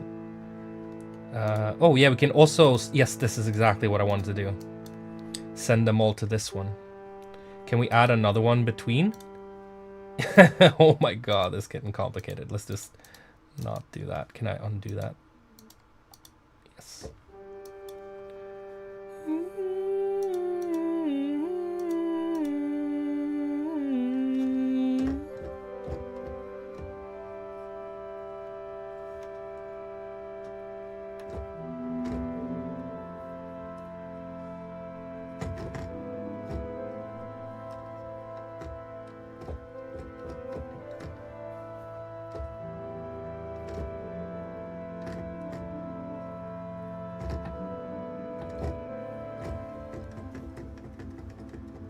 Oh, Nexus 4, when you, like, Nexus 4 is just library, it's garbage. Like, it does nothing but hold presets. You cannot make cool things with Nexus 4. Nexus 5 is actually a synth. And a sampler. And all of these things I mentioned about. FM, whatever. You can actually make something. If this is what tickles your fancy.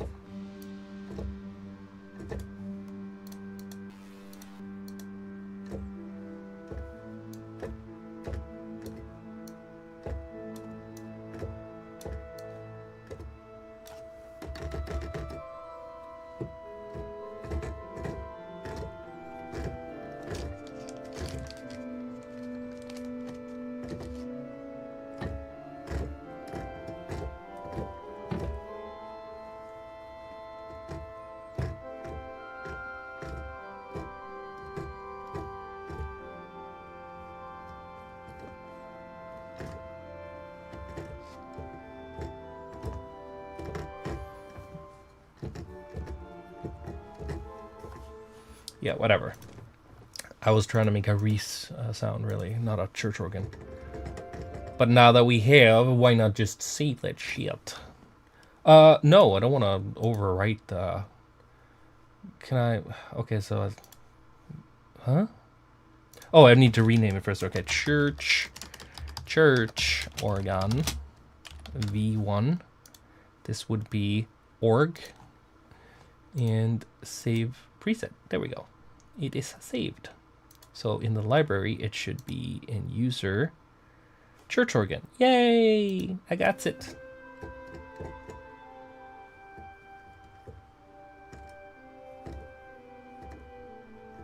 Hey, Stewie, back with the super chats. Keep me fed.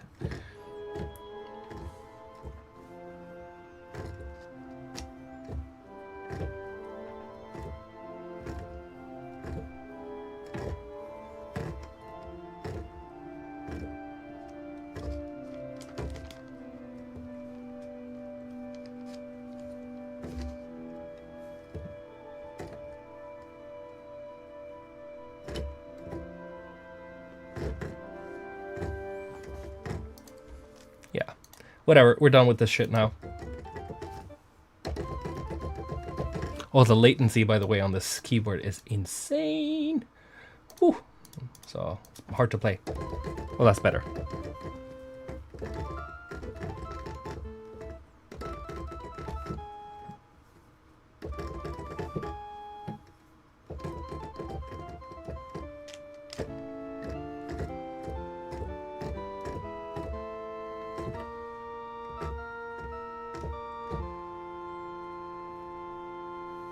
Is this right?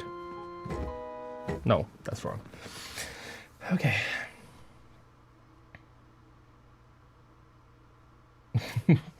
Okay. I don't really know what I was thinking about K-pop all day. I was gonna maybe do something, but it's pretty intensive stuff. Because it's extremely meticulous. And it's not a jam type thing. Like, you actually have to have like strong, going in strong if you're gonna make some K-pop stuff. So I'm not sure what I want to do right now. I need to have a tiny break and get a little water. So I'm just gonna, maybe I can open up something and play it.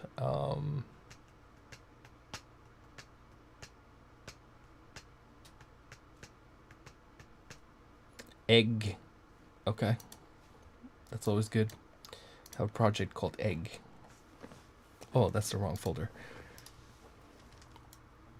Let's see. I might have something fun E. Stem. Let's see, stems. God, this folder's old. But there might be some stuff here.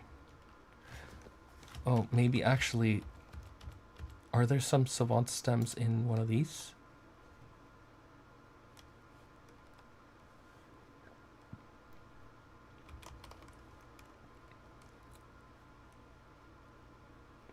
No. Could, oh, let me see here.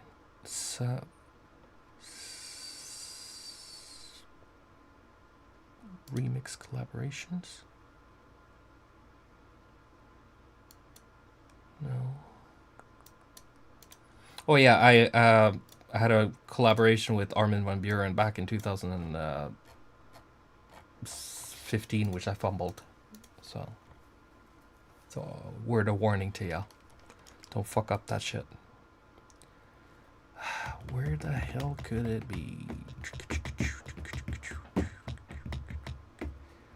Savant.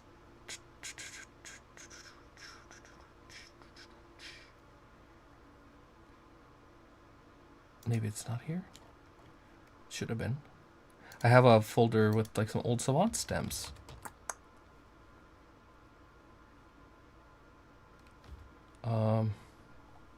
God knows what that shit could be. Is it in here? Winter? No.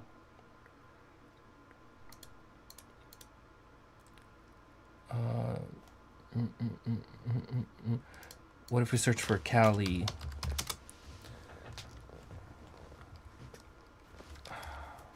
Cali 47, see what comes up.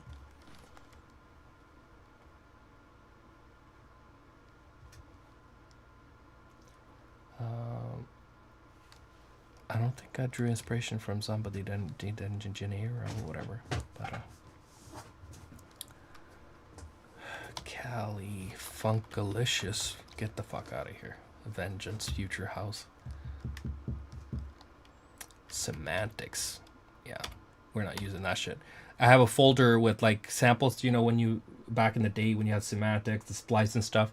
Like, I just put everything in the copyright notice folder because you can't really use any of that shit anymore. Like, you use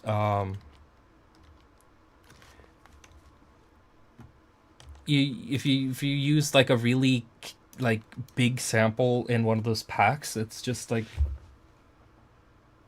you might get flagged or get some sort of copyright thing with other people because there might be other people using those samples too. So I just put all of that junk straight in there and I never use it.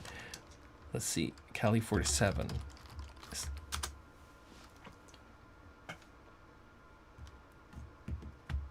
But yeah, if you have to process something to the point of you can't recognize it anymore, why even bother having those? Why can't you start with something else? Oh, well, I'm not gonna play the Armin song. That's not my table. I don't know if I used the the FL keys for the Cali intro. I could have. That could also be a myth. Back into fucking Semantics again. So I think maybe it is in samples old. Cali 47. Let's see if we can find it here. There's the project file. Project file. Oh, stems. Here we go. It's not really stems. It's just like junk. I don't even know if that's in the track, to be honest.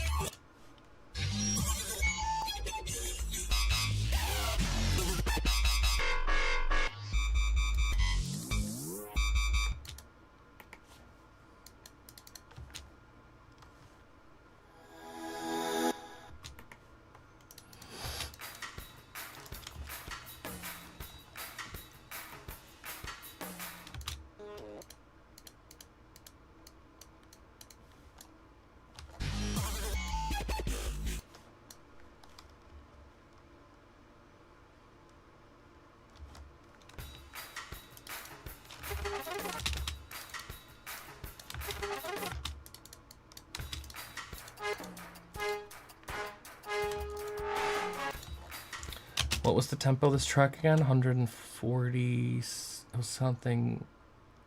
Okay. 660 something? 63?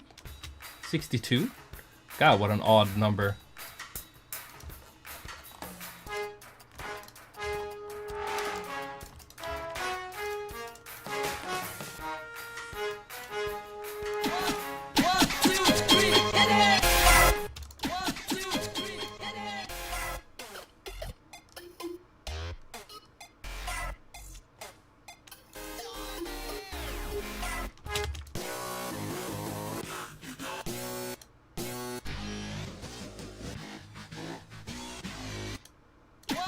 Oh, these are other tracks, other stems.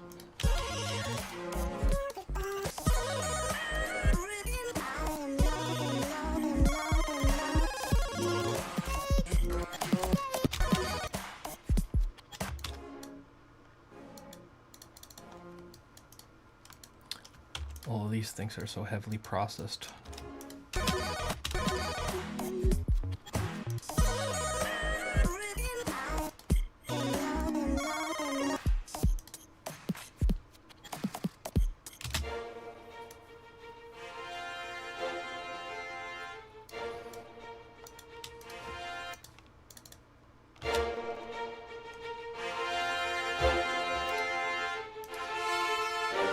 What song is that from?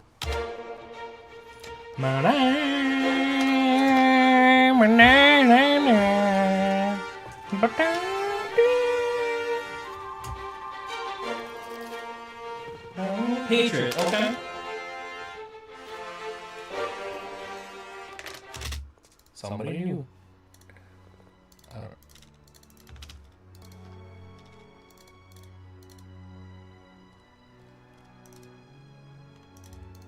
I don't think that's from anything. Gang, I don't know what that is.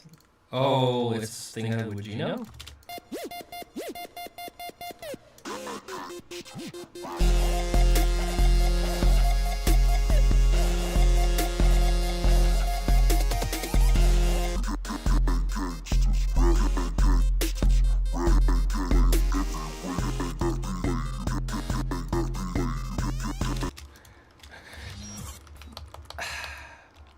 I have a better stem folder than... Should be a better stem folder than that. What else was in that folder? It was...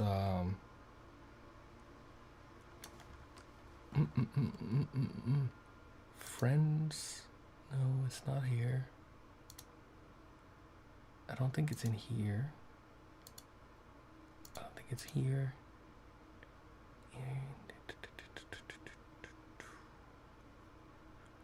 Remix and collab. No, that's the other one, yeah. Okay. It should have been in one of these. Cool samples? No. Bros tab.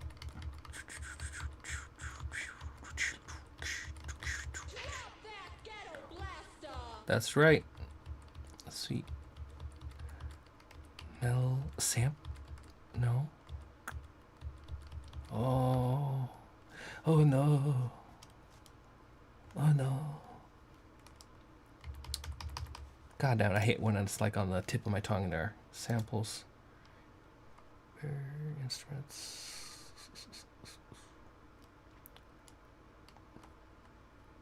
Is it another sample folder? Nope, it's not there. Savvy. No. Krang stuff. I guess since we're talking about Krang today, maybe. I got Krang, I got Alchemist 2 stems.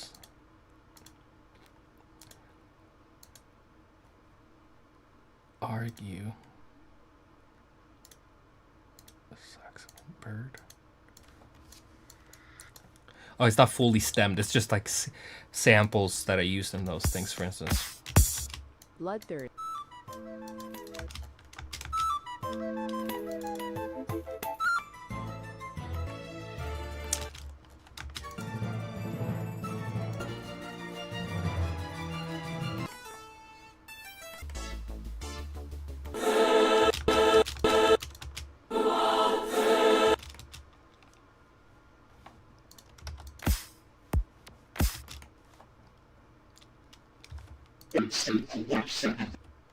Okay.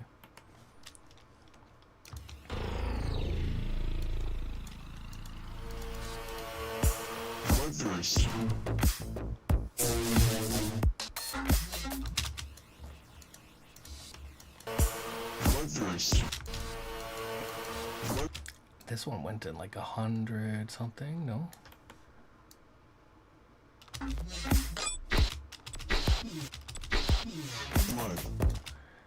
Don't remember. Let's see.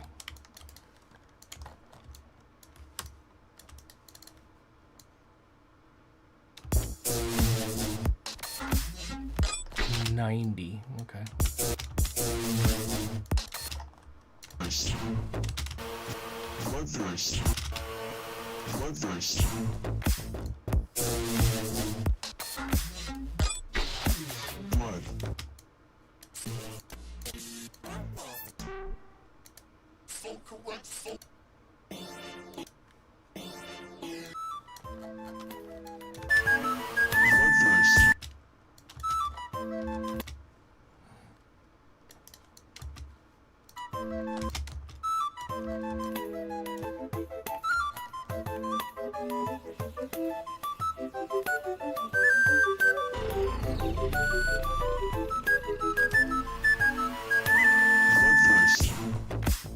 That's not correct though, but you get the drift.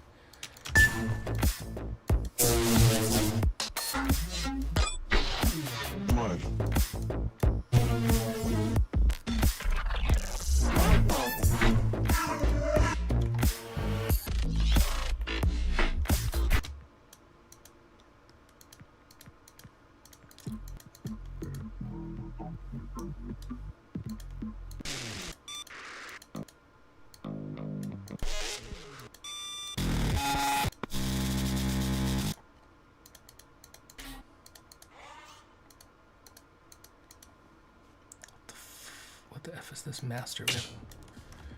A lot of these tracks aren't even on Krang though. This one is, right?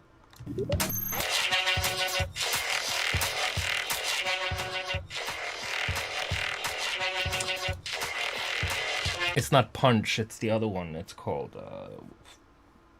Fuckface.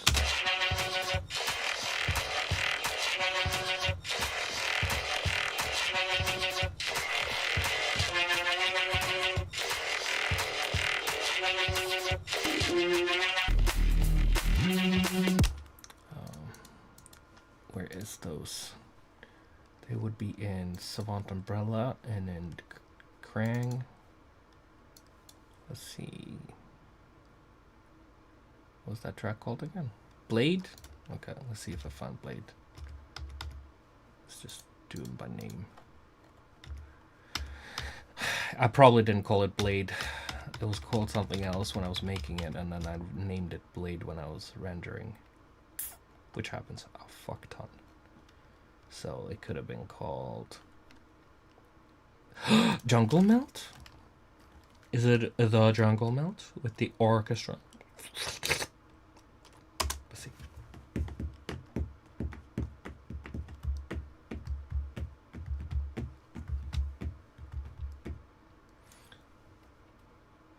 Bloodthirst. Yeah, chill out, motherfucker.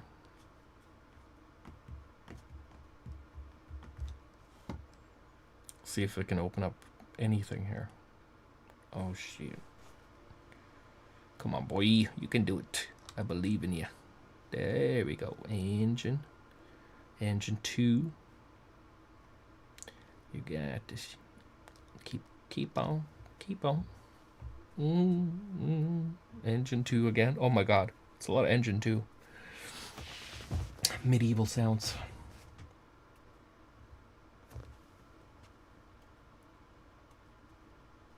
There is usually I don't have any final projects. I'll add stuff while I'm mastering in a different, where I just have the wave file of the song, the pre-master, and I'll start adding sound effects and adding drums, and it's a mess. So when people ask me for stems, like for instance for publishing or advertisement, and they go like, "Oh, that's one song. Can you give us stems for that?" I'm like, "Oh shit." It's a painting, bro. It's not. It doesn't have layers. It's all mished. Okay, let's see.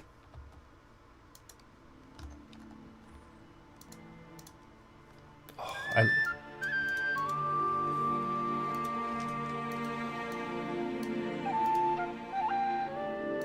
wow.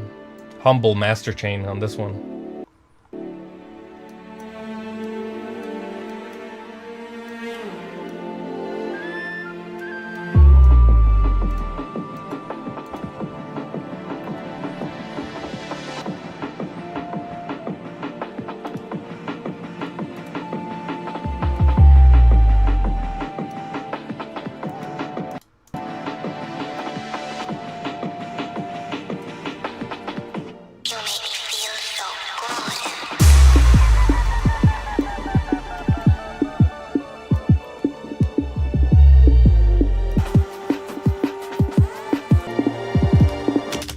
So yeah, this is already a song within a song. Like this is the song I used as a bass.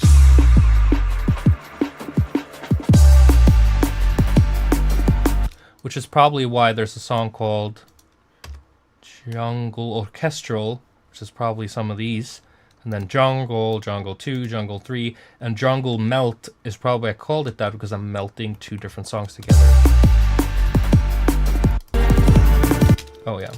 And then I recorded the master within FL Studio to get like a proper render. And I'm afraid this isn't the final version either. I've worked on this after this session too. So a song can go through probably like 6 session files, and then I'll start calling them adds, where I add more and more and more and more and more stuff to them. Because my computer isn't that powerful, and CPU wise it can only handle so many layers before it starts crashing, and I need to be able to hear what I'm doing. See, there's something called bloodthirst adds, right? And those are definitely me. Let's try to open up one of those, and that's me adding to the original file because I didn't either have capacity or it got too messy, so I just had to like spit it out and start over, basically. Fresh canvas. Too many things on the table to have a fresh mind. It's a lot of serum in this one. And this is just an ads project, which means there was like a base version from this. So when I see on Twitter or YouTube these young producers or whatever, and they have this like one project thing and everything's in there and whatever you hear is what you get, I don't know if I scoff at it, but I definitely am not that simple. It doesn't work that way for me.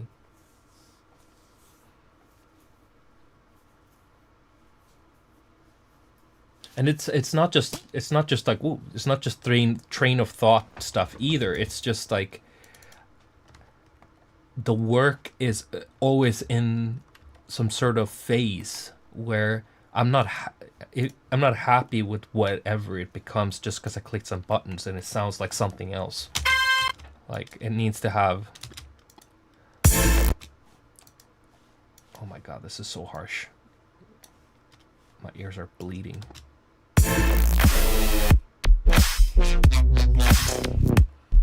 Okay, so this is a little messy, so let's just merge all the... Oh, that's not exactly what I was looking for to do. Detach. Let's merge all the patterns so we can see all the serum stuff here. Let's just play off those.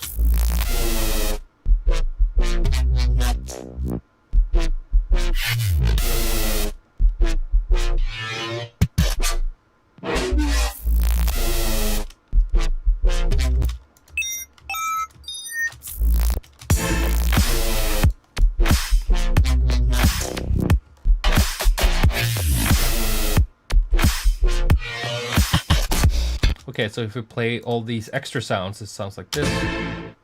It's just stabs and stuff and effects, I think.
Whatever.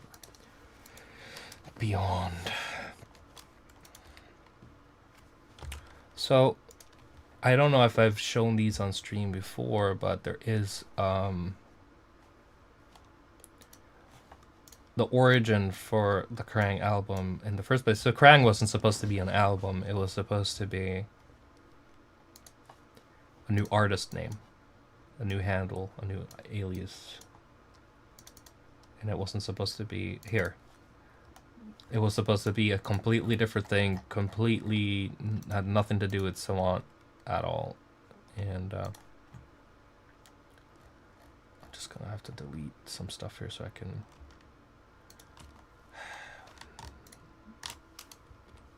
Okay. So these are the original demos, and they are from as long ago as 2018. That's when I started making these things. I think so. That doesn't really sound right either. I feel like I started on these way before that. Let's take a look. Details. Oh, I hate these fucking tabs. Who cares what rating a thing is? Jesus Christ, Windows. Date modified. Okay. 15. Yeah, okay, so starting at 15. Let's see what that is. I need another divider. Give me a divider, guy.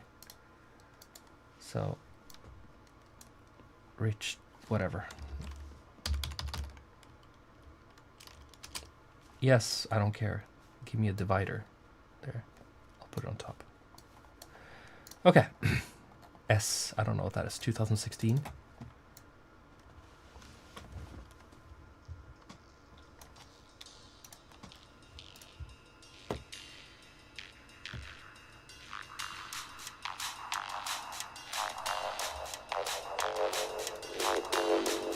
$15. Okay, so this is 10 years ago I started the Krang project.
That's the first song I made for Krang. And then the second one is called Floyd. It's from 2017.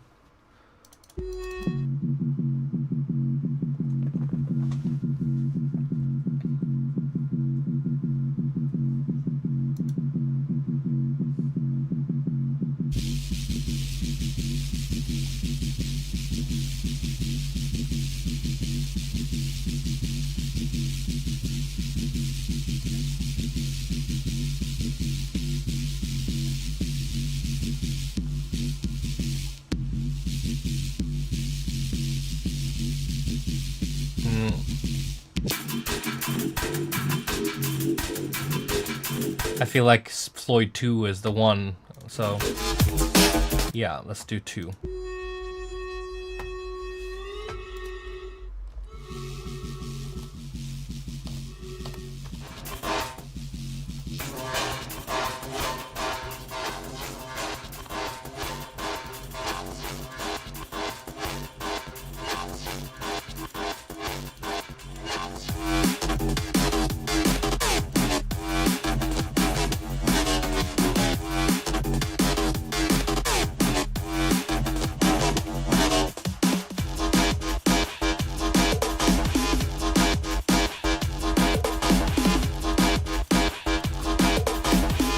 Sounds terrible. So Floyd 3, trying to fix that shit.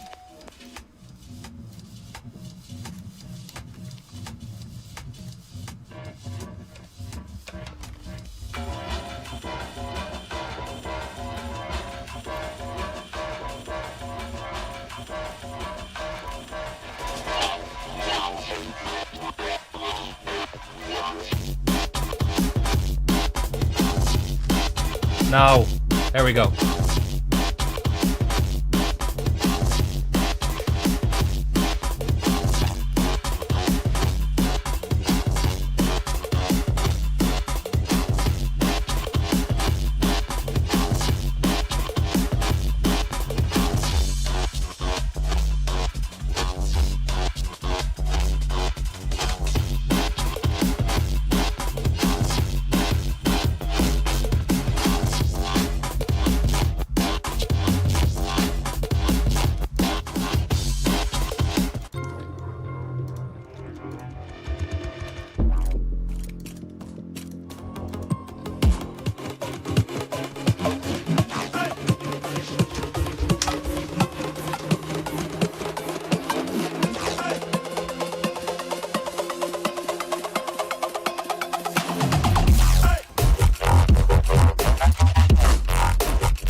sounds like shit.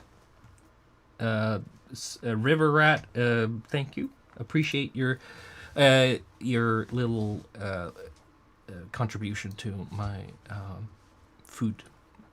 table food. You guys can send super chats if you guys feel like it. I appreciate it a lot. Your boy is very appreciative.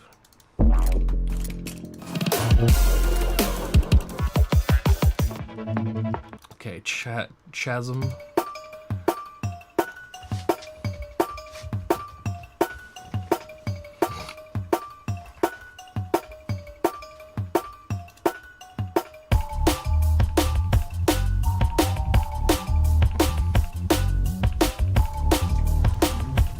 I'll be right back. 2 seconds.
So that was illegal. Original called Argue.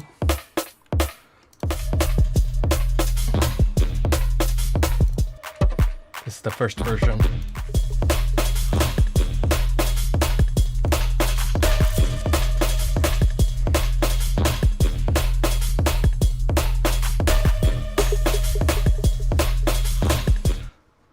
Yeah, tight. And then Core. I think you've heard that one before.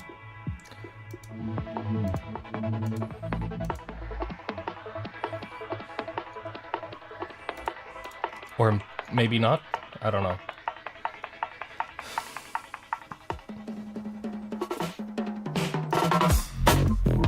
No.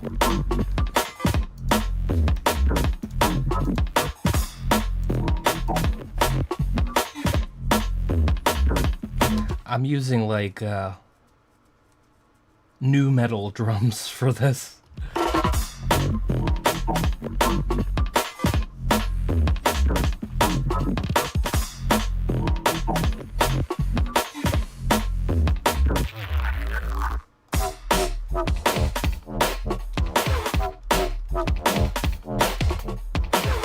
Whatever.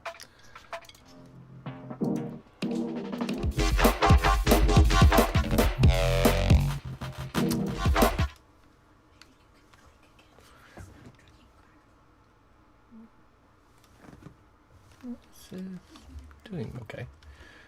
Oh, it's a little low now. It tracks a little random, this camera. Fix it. There we go. We good. Oh, what was that?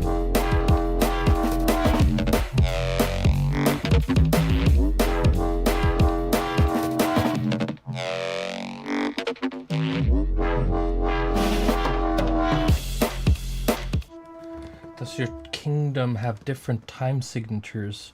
I don't think so. It's just eccentric.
So yeah, I recorded some Reese's for the album where I just basically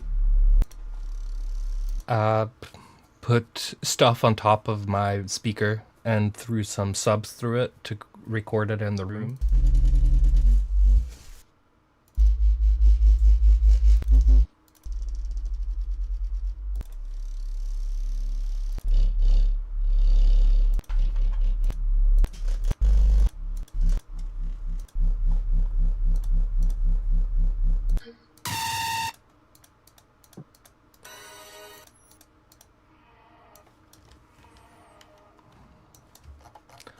Oh yeah, this one got done dirty on the album. Seance, I think it's called Seance on the album, but that one got some dirt. It got done really dirty. Fuck is the crank folder with all the demos though? I don't even know where it is. Is it Krang? No, I fucking had it somewhere. Krang demos. Let's see if we can just find Krang.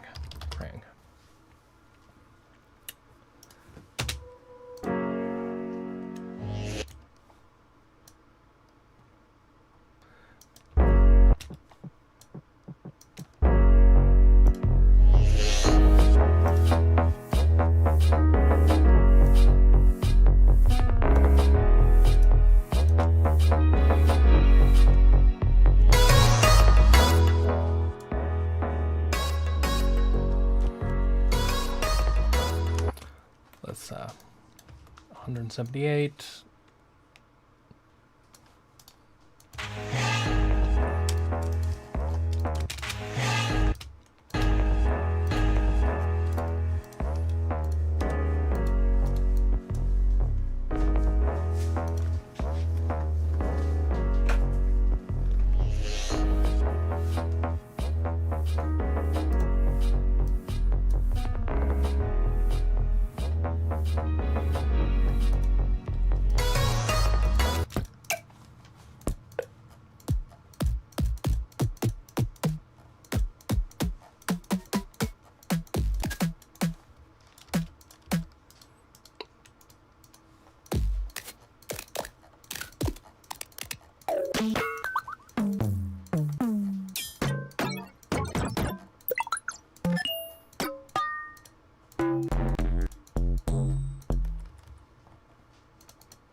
Autism.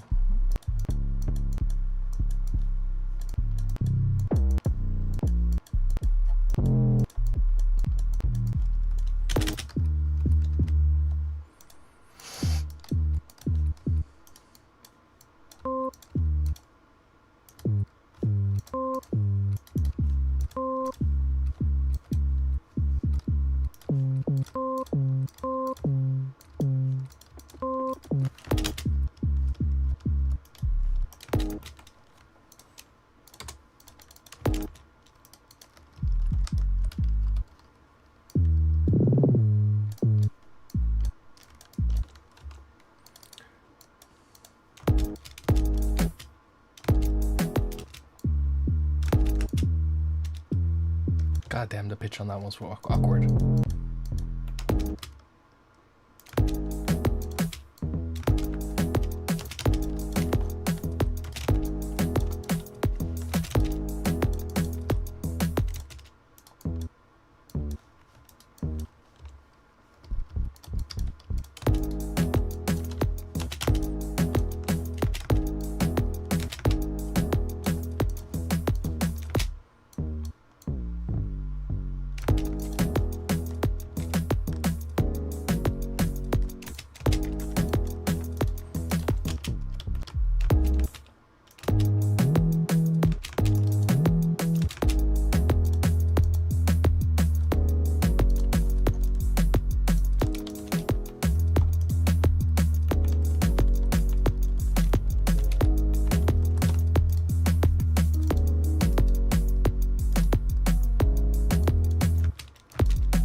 Oh, that kick is terrible.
Oh yeah, that's right. I also have made those.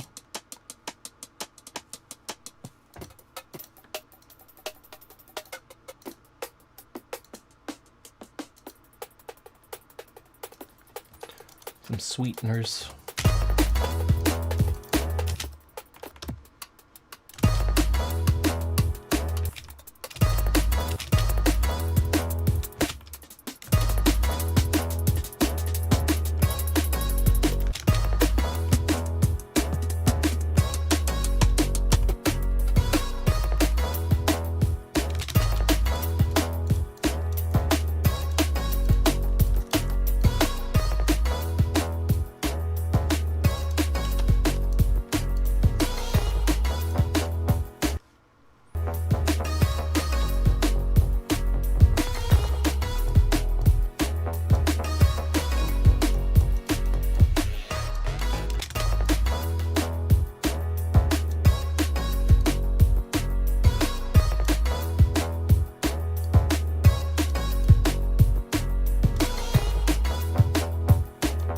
These headphones are not good for working on bass stuff. They're just not good for that.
I think when you work as a whatever modern musician, composer, producer, whatever it is, you have to not just stick in your head that you need to, especially with, I don't know if you want to be a creative EDM producer, not to sit there and think that you need to open up a project. And I don't know how it works in Ableton. I think it's a little bit more rigid than it is here.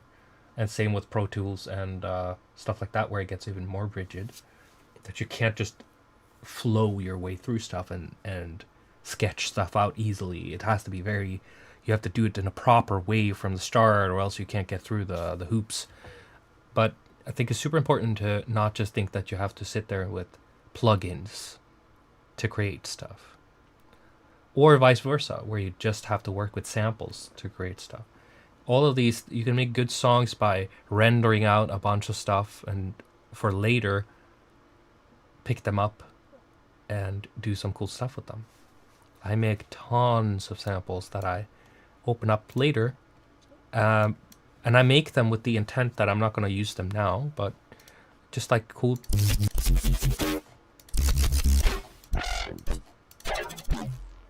Tons of stuff that just like, just it's waiting for me to do something.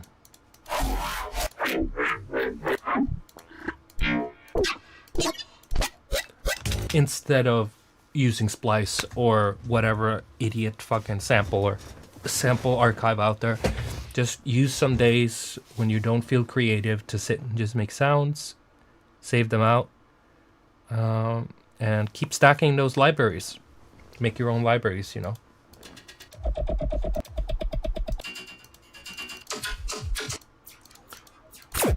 They'll come back, and it doesn't matter if you don't use them or not, you got practice.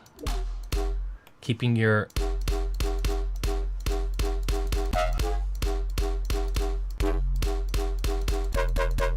practice is super important. Keep your senses sharp.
Slimy.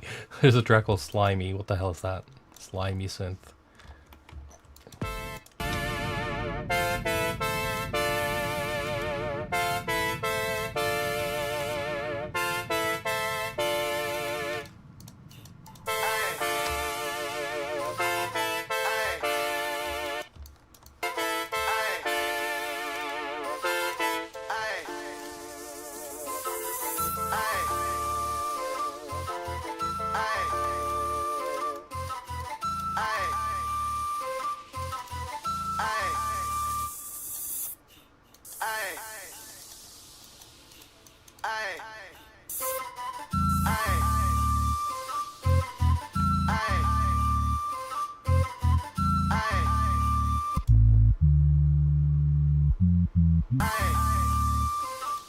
Whatever that was.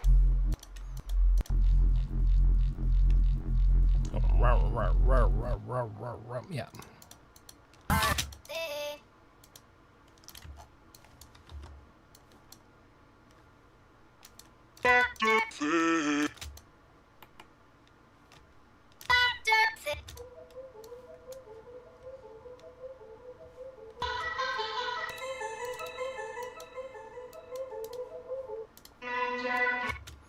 $156. Let's see if that matches up though.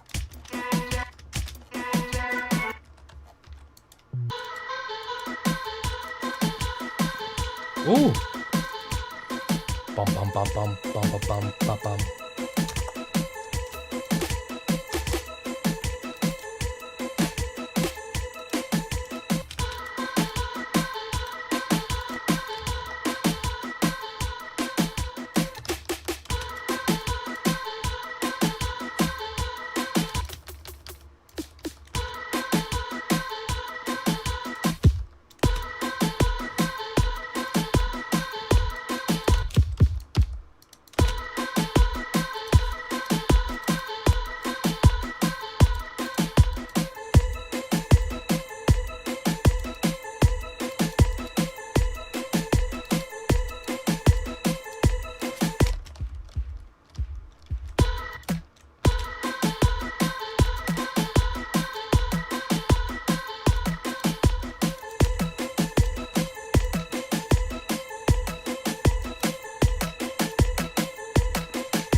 I guess today is all about like turning drum and bass into reggaeton. That's what today is all about.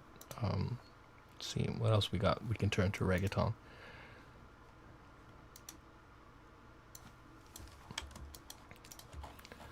That was 90, I think.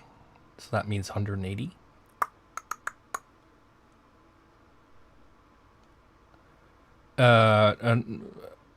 Yeah, right?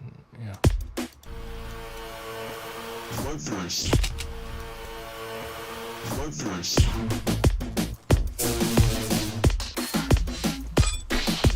Blood.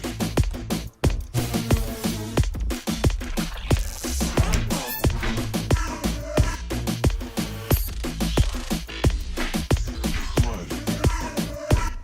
See, like, music is pretty universal. You don't have to be so narrow-minded that you think that everything has to be a certain way to be a certain thing.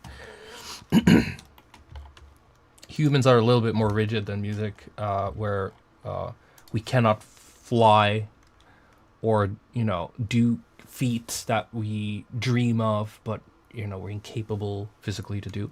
Music is not like that. Music is way more into... It also obeys laws of physics and stuff like that, and there are a bunch of, you know, stuff within there where you can, you know, get outside of the whatever you hear on a daily basis. There are way more details there than what you think there are. Oh, now this baby needs definitely some. I think I made Krang before I had a lot of these tools. I didn't have Ozone 11. I didn't have ProQ, so it's a little muddy and crispy and whatever.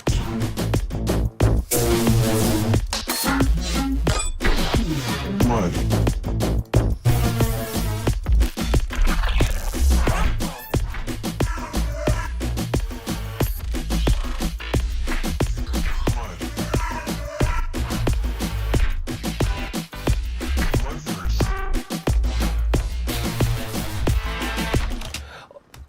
Also, the reason why this worked particularly well is because Bloodthirst is extremely syncopated. It's like it has a lot of that already.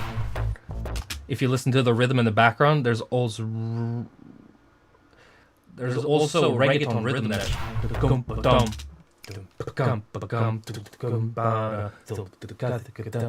It already had that in there. And a lot of my music do have syncopated stuff like or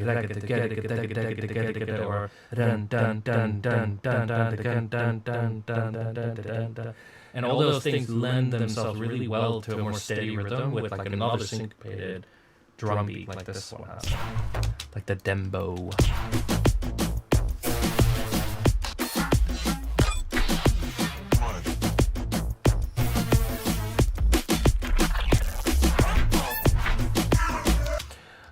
Afro beat as well would work here too.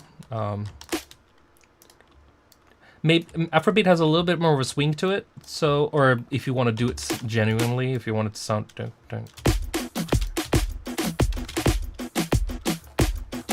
Also, in this case it would have to go over. It's really one bar. 1, 2, 3, 4, or is it 2 bars? I think it's 1 bar. Yeah, it's 1 bar. But since this is or it's double time, half-time shit, we have to kind of compensate for that. Let's just make a completely new one here and just do this. What is going on here? There we go. Perfect. Whatever. There we go. This.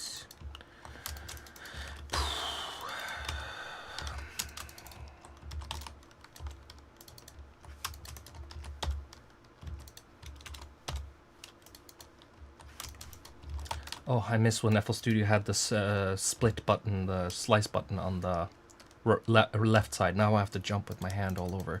That was like so much faster. Imagine if Colt put the trigger on the bottom of the handle back in 1860 or something like that, and all the sharpshooters were like, you know, they had to do something different to shoot. Or there was a button on the top of the barrel they had to go click or something. That's what it feels like. So my accuracy is decreased completely because of that. That's 15 years ago now. Okay, so let's. What did I do that? I'm so on autopilot right now.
Cody, so glad to catch you live. Your music has got me through many long work days over the years. Hope you're well. Thank you so much, Cody. I appreciate that.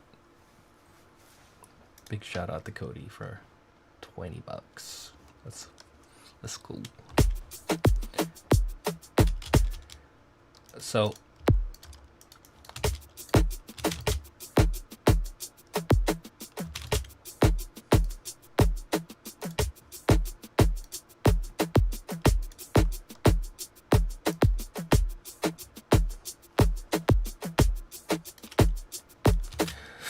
So yeah, the samples I had here was a little bit like, I don't know, they don't really fit for Afrobeat, but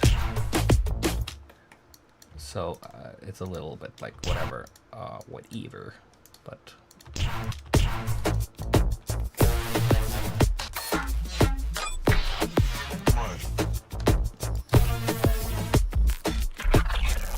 it kind of works too. As long as you have a steady pulse on it, like this. Actually,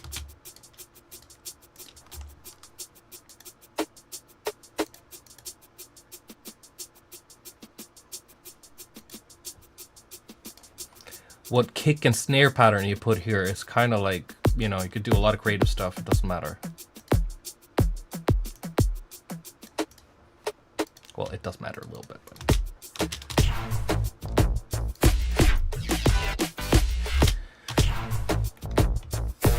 So Afrobeat has a lot in common with dancehall, and reggaeton comes from dancehall because it's basically one song called Dembo from 91?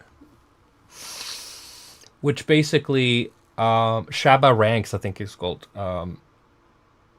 I don't know, pretty sure. And he made a song called Dembo, which had a dancehall artist from Jamaica making the dum ba dum ba dum ba dum, and became what they say is the foundation for reggaeton. But you know, all these things like Latin, a lot of Latin and Afro stuff are kind of like hand in hand, and they have a lot of cultural similarities. All of this colonial mix and slavery and all that shit blended in a pot. Cuba is a very good example of the Latin and Afro cultures really tightly mixed.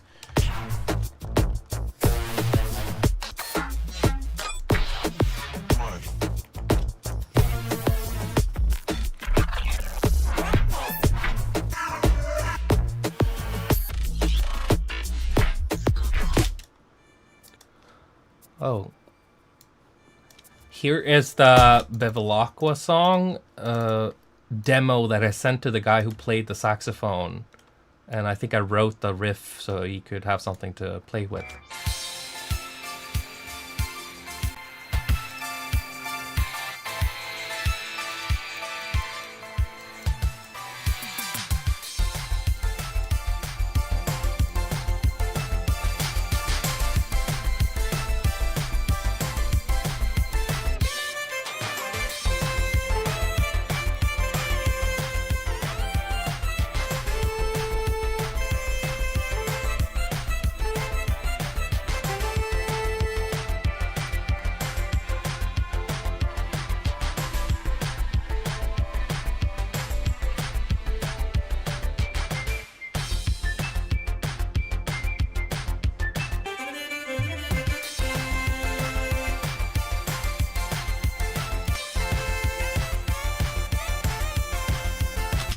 Then he sent me some saxophone riffs.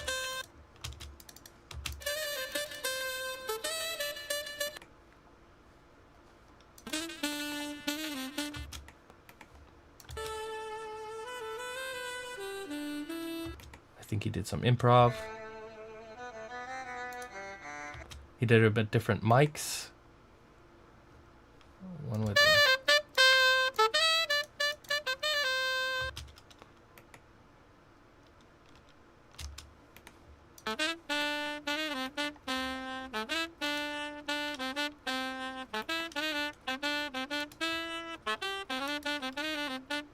So he did a good job there. Just Pretty cool. Okay, I'm gonna close this project. Who gives a shit about any of this stuff? Who wants to say that bullshit? Oh, Baruch. Now this is the big boy.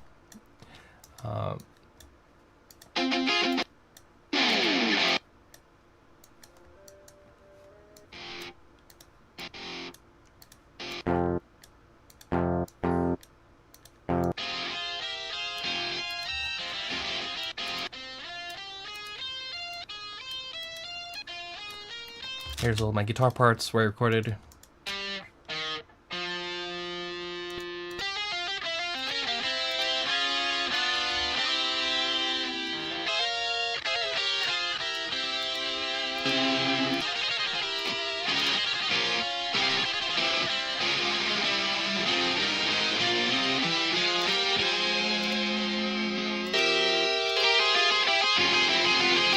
Oh, it's a little mess. I don't even know how to arrange this properly now. And it sounds really like something is up as maybe my headphones. I don't know.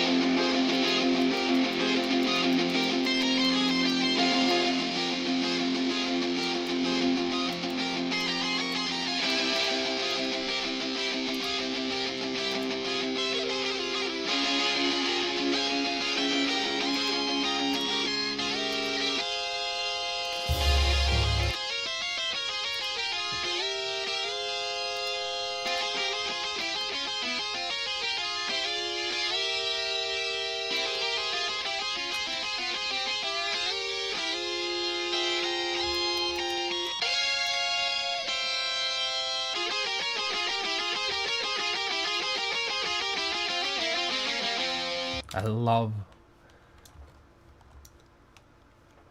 Baroque and classical music with metal guitars.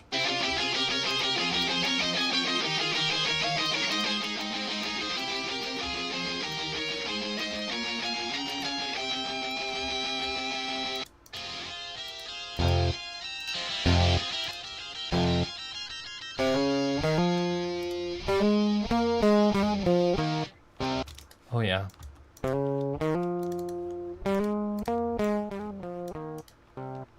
The dry signal from the guitar. Yeah. So that was a fun little. Let's see, where is it? Ooh, new metal. What is that? Can I open up that? Are you gonna get mad if I go off track for a second here? I don't know. We don't really have a track.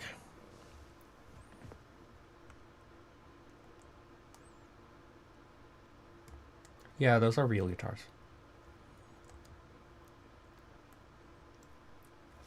I've played guitars for like 30 years. Easily. I played in like several metal bands. I mean, probably more metal music than I have electronic, to be honest. Oh, maybe it didn't find the recordings, because that's the problem too. When you move your record library away from the disc, it doesn't find the audio files, so this could be a corrupted file. Big chance. Oh yeah, it is. Damn it. Ah, okay, so should we go try to look for those? There should be an FL Studio here. Let's see if we can find them. Nope. It was called just 37. Just give me 37, nothing else. It gives me a bunch of other junk. Let's see. No. 37, 37. It's definitely not in this folder. It's from like 2016 or whatever. Let's see. It has to be in 2020 here, maybe?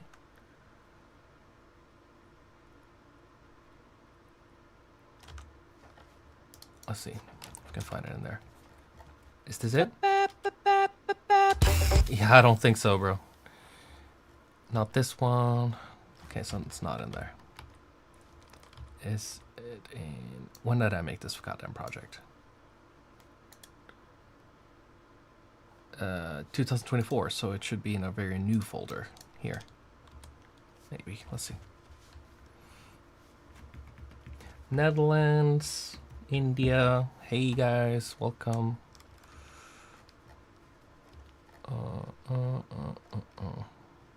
37. Insert 37. Insert. God damn, I record so much. Jesus Christ. 30. 37. Is this it? Is this it? There we go. I found it. 3, 4. Oh, it's easier to go here, maybe. This is just 36. Oh, untitled insert 36.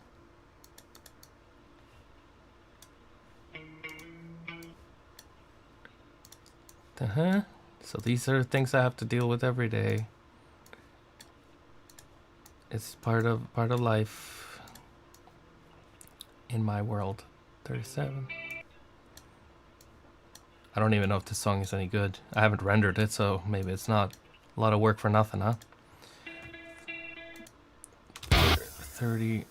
Is that enough for us to listen to it? Okay, this stuff. What's this? 37:14. Let's see. Okay, I guess we have. Okay, maybe it's not that terrible. We'll see. If you're into, I don't know if you're into new metal and stuff like that, but if you're not, then maybe this is not your cup of tea. 37:8.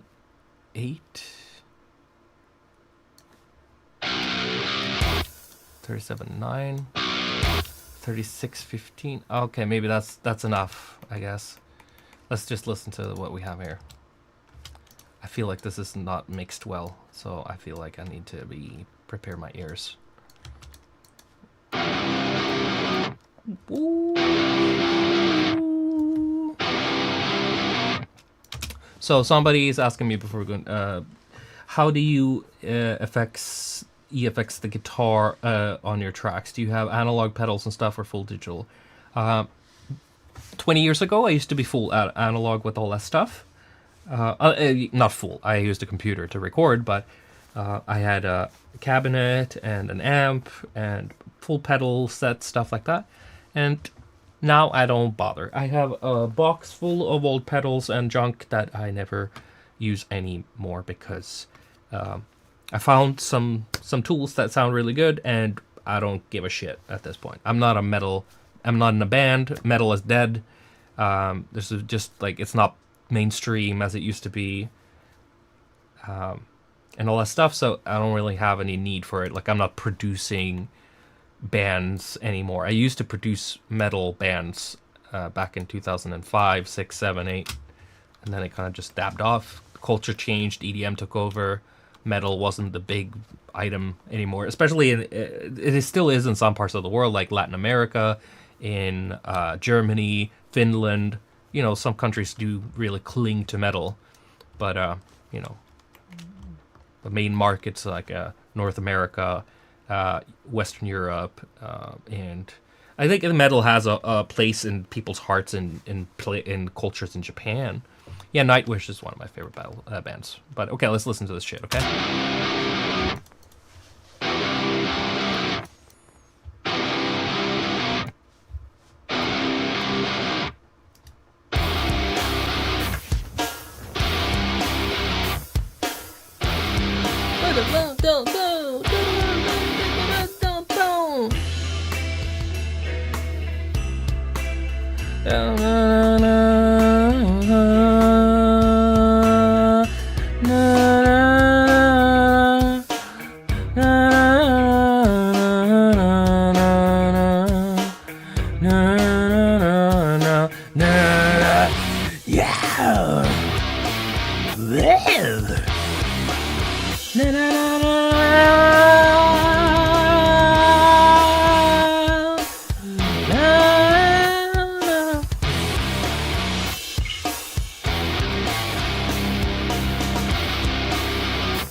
Yeah, let's play Nintendo. Yeah, I think that one was a little off topic. I have some more new metal stuff that I worked on too. It's just so far in between. times that I do that it ends up just being forgotten. If I was a rich man and I had all the time in the world to do silly things that didn't have to pay the bills or feed my kids and stuff, I would focus more on having fun. That sounded really scary, but it is what it is. I'm an adult, responsible adult. Okay, here we go. Here's some. Oh, I did render it, so we didn't have to go through the hoops. But yeah.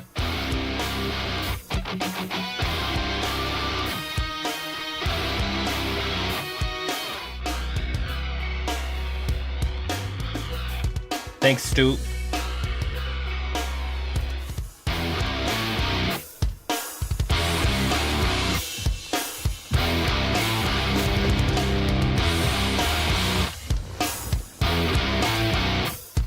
It really helps to be able to play drums, bass, and guitar in real life if you're going to do metal production like this, where you basically program drums and you use cabinet simulators and stuff like that. Emulators, sorry. It's good to know how to play drums and what you're actually physically capable of doing on drums, so you don't make like unrealistic drum programming and stuff like that. One thing I learned when programming metal really early on, because I learned to play drums, and I know how to play drums really pretty well when it comes down to it. But one thing I learned is that, you have your crash on the first, like, when you program, a rookie mistake is to have the hi-hat on while that's happening. You gotta, make sure you got two hands. One is usually doing, most of the time, snares, and the other one is doing a lot of the other busy work with the cymbals. And maybe the snare hand can do some other funky stuff, but most of the time the right hand is focused on cymbals and stuff.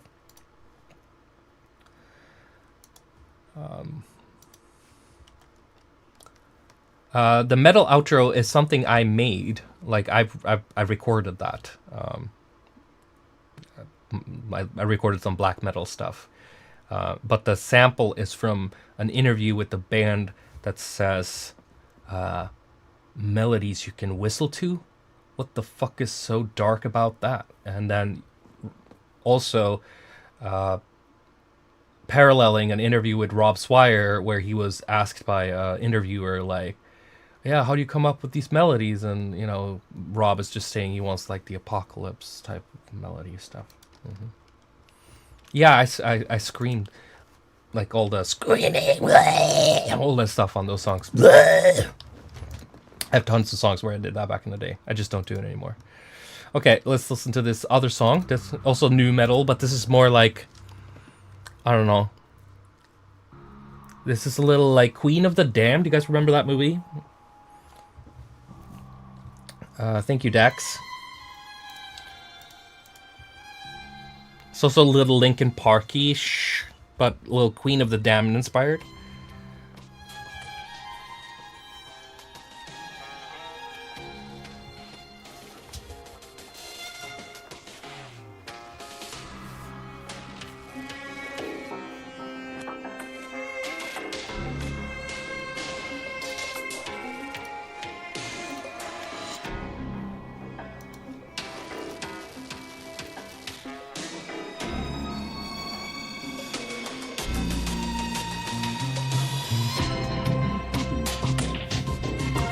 Also, was a huge fan of Marilyn Manson, Linkin Park, Rob Zombie, and, that whole thing.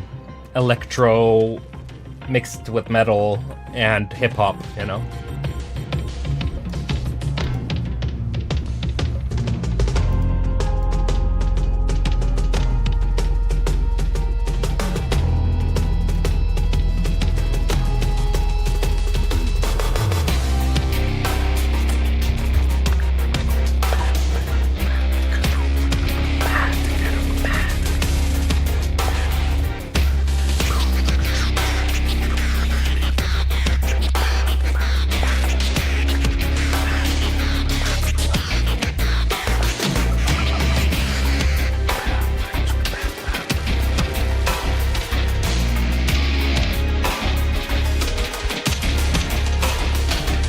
Yeah, Marilyn Manson took out a rib so he could suck his own dick. That was like a urban myth. I don't know if he did it. Maybe he did it. Who cares?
I have many versions of this riff.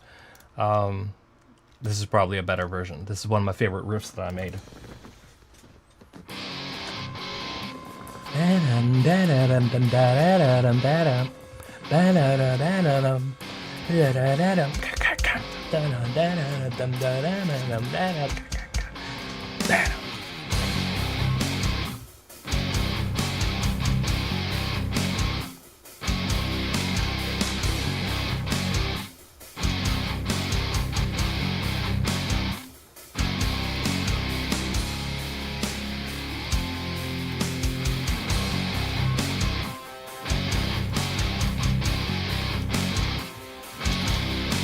Okay, let's see how the other version holds up to that.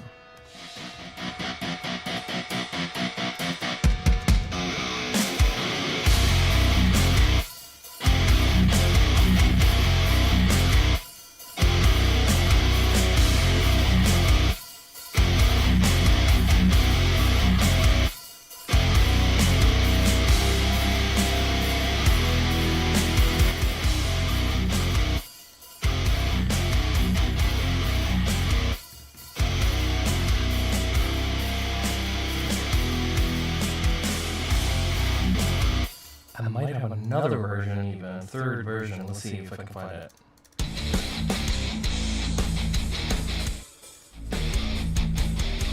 Is it this one? Yeah, maybe it is.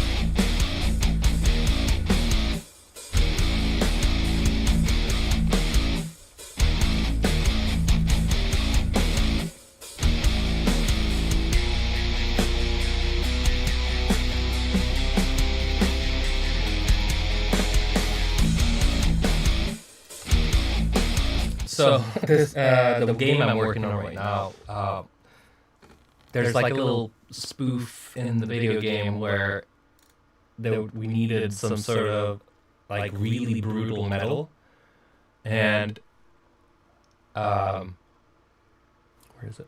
Music, metal, and the director of the game, he was like, I showed him a bunch of metal I made, and he was just like, do you have something more metal core or something? I don't remember what he said, like something core Like no grindy, grindcore or grindy, and I didn't have any because I never really was into grindcore specifically.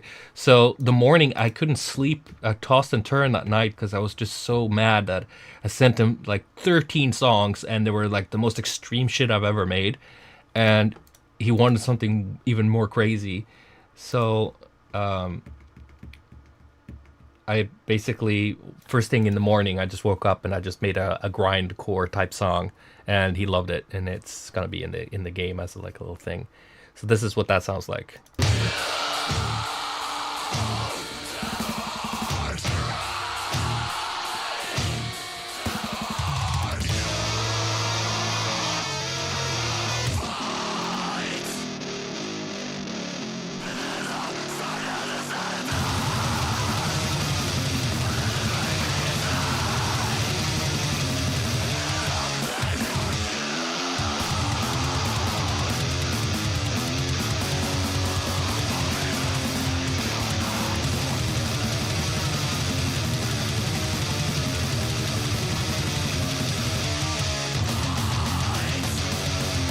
So it's not everybody's cup of tea. Definitely not mine. So, but you know, some people are into that.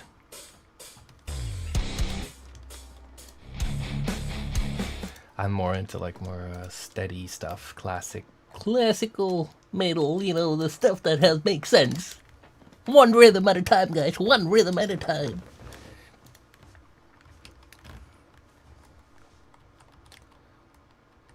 By demo techno shit. Oh, techno shit. Oh, I missed that one. Too bad I didn't finish that. I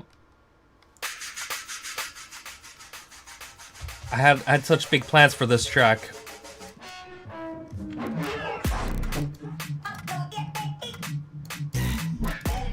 Oh, there's something wrong. It's because the 32-bit float doesn't really play well in media players. So let's see if I can find it in here.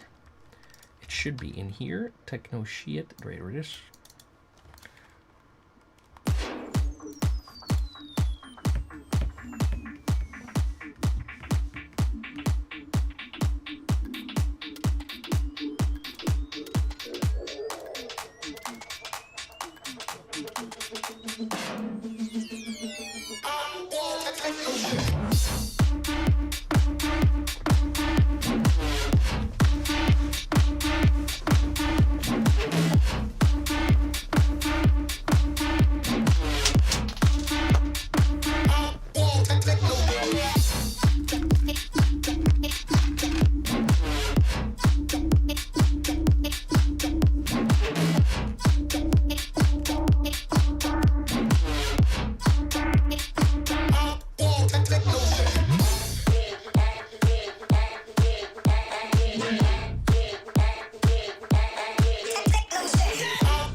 Earlier today, what I did for work was, I'll show you what I did.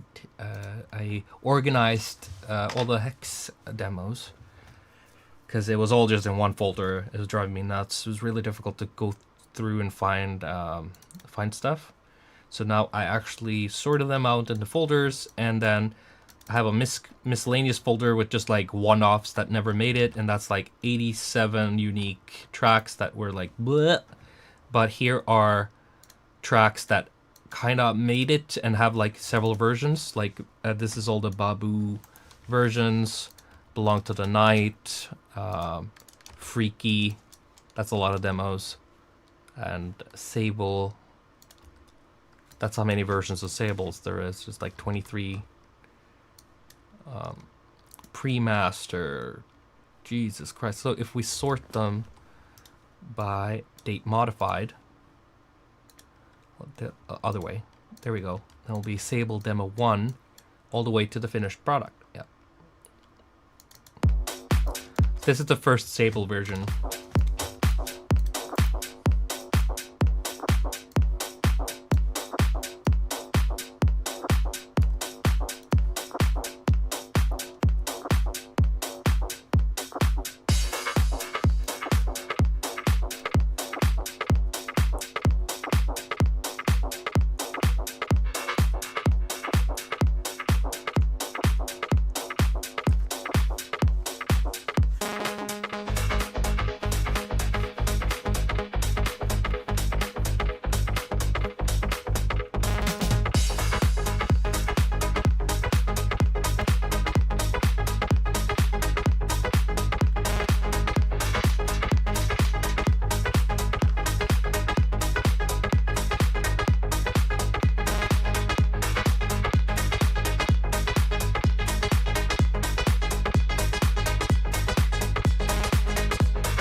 Oh, I'm gonna skip.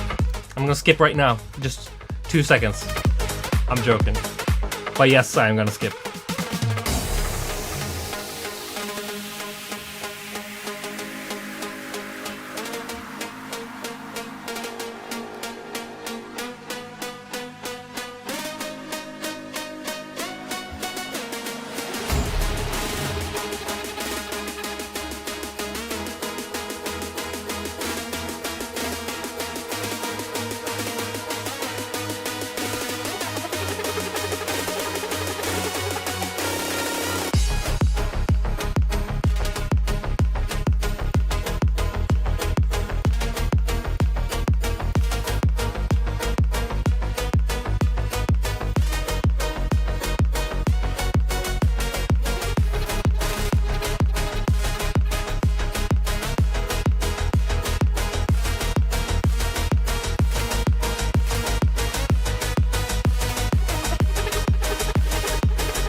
Told you I was gonna skip. Okay, now we have Sable 2. Oh, by that point, I think I already knew, like, okay, we gotta keep it ethereal, you know. But let's see what happens. I think it's still 4/4 at the beginning.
Transition there is garbage, and you know, it's a work in progress, you know.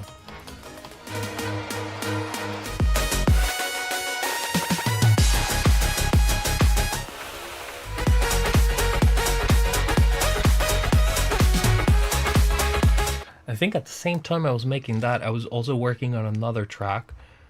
Very, like, maybe not so similar, but it was like, that was the vibe I felt those 2 days I was working on them. What's it called again? It is called Flow.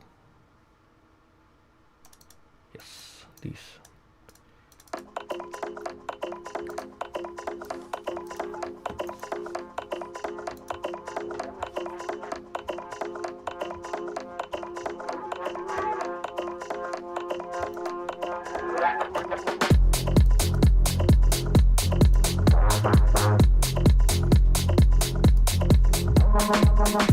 And I was of the impression that, re-spaces sounds really good in house music.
This is also inspired by my buddy Mac Milio.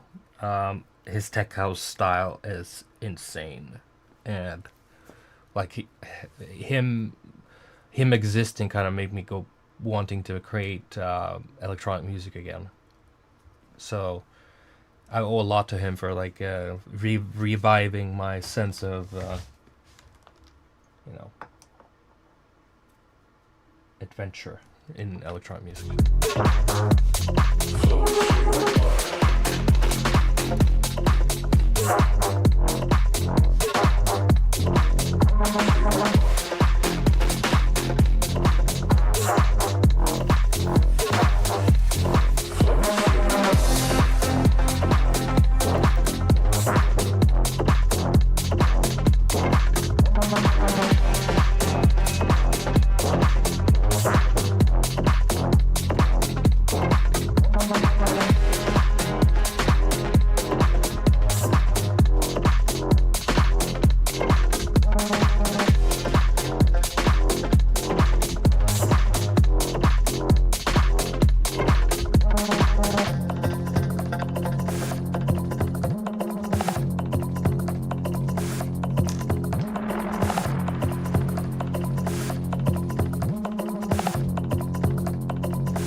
Let's see if I can find something else fun. I've been also, while I'm on a lot of tech house vibe and bass house stuff, and I'm doing a more like trancey stuff too. And Terminalia is a little trancey, but it's also mostly Euro dance, because it's club Euro club stuff.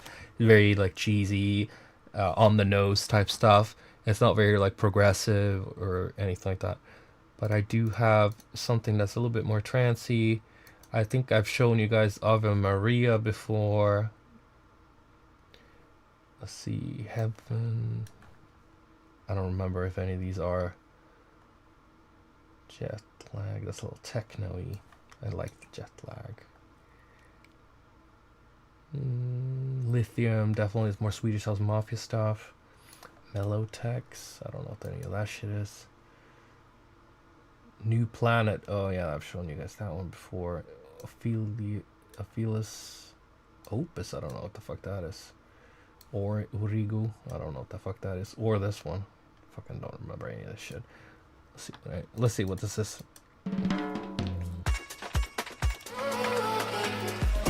Really? That's what that is? That can't be right. That's not. So then horoscope is just a gyro then. Fuck that shit. Get out of here. That doesn't make sense.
Yo, Skip, I'm doing this for free, bro. Like, you're getting a bunch of cool shit here. I can't give you all the stuff. Gotta keep some shit for later. Gotta spread this out, you know. I'm a businessman. I'm trying to make a survival doing music. It's not easy.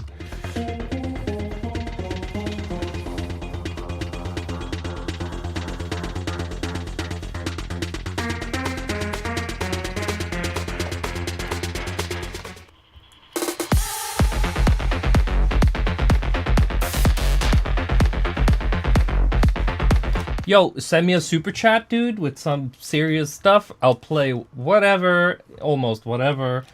And, like, listen, it's a pay-to-play type thing. Like, if you want me to play something very specific, if I'm skipping too much, you have the power.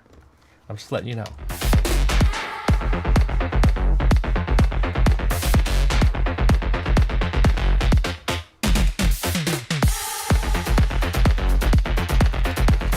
Oh, I really like this song. I want to finish it. There's some trancey stuff in here. Oh.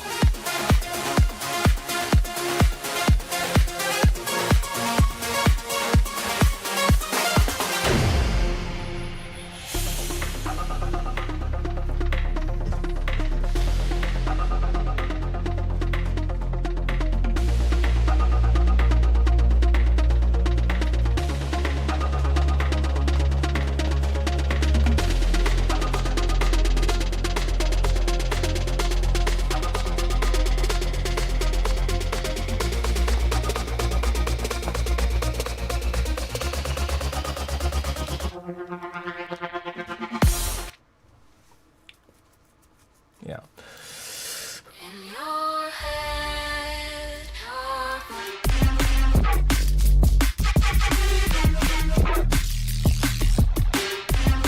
That's some stuff I made for Rampage.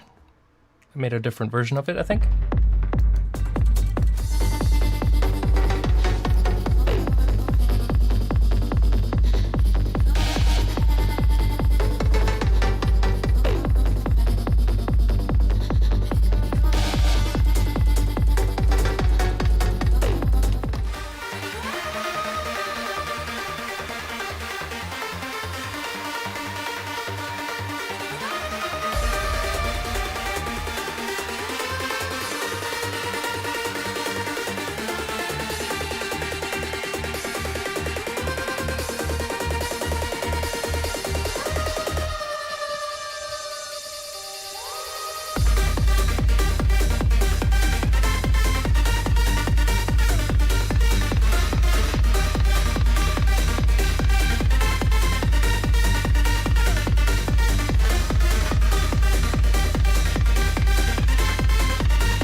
So this is like super inspired by, I think, mostly German and Dutch trance music from like 2001, 2, 3.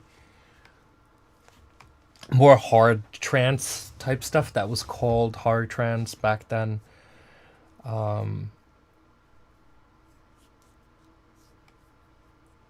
Hypertrax, Angie D, Moni B, tons of artists. I have them full in folder, but they're you know, with the trance artists back in the day, they released one song and you never heard of them ever again. So it's really difficult to name drop a bunch of people. I'm not talking about Armin or Tiesto, the people who kind of endured the decades, but these vinyl white label DJs that dropped one track and disappeared off the face of the earth, you know. It's just so hard to mention it because, you know, all the trance CDs I had, I never saw those names ever again. Siren featuring Neener. Any other versions of it? Can we play a bit of it? I don't think there's any other versions of it, to be honest. And all the stuff from like the earlier Savant days, we talked about this in one of the earlier. Thank you, Riverrat. Appreciate you. 99 cents. Yeah, Sammy, I don't know about that, man. That wasn't hard trance. I'm talking about more like German stuff, not like things you played at the school ball types, not that sort of stuff. Talk about like the really darker or faster, harder trance stuff. But yeah, we talked about this on an earlier stream when we started reviewing albums and stuff, that, you know, things from that era, a lot of it's gone forever. It happened right before I released Overworld in 2012, where my hard drive just like snuffed, and I basically, Overworld was like, yeah, I'll save that discussion for another time, but all the files for those projects disappeared. I have some FLP project files and some snippets here and there, but most of the stems, everything kind of disappeared, and it was like really... you cannot buy the last song. This Dreamweaver isn't out.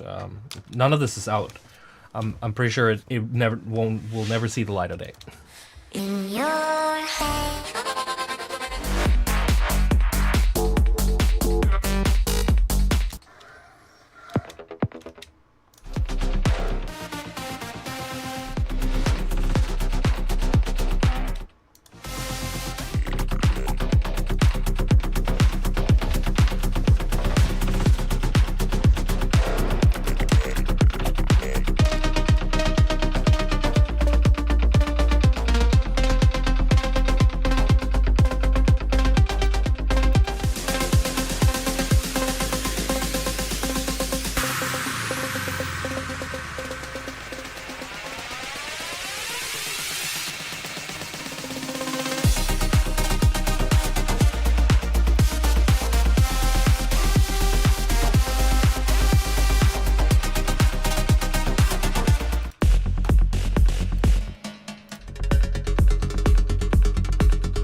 Yeah, that previous one was very inspired by a friend of mine called Carl Nordstrom when he produced I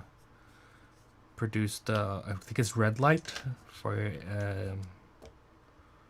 the Red Light track. It's also called Juicy. Decembra, Juicy.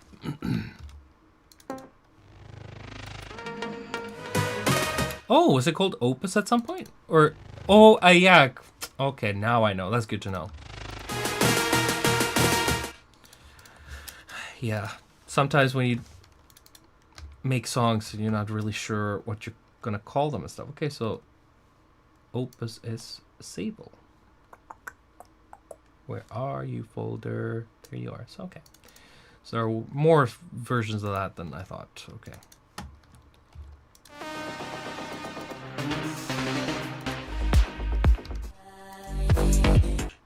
But yeah, I've been thinking a lot about making some more trancey stuff. Like Sable is trance music, really. Yeah. Like.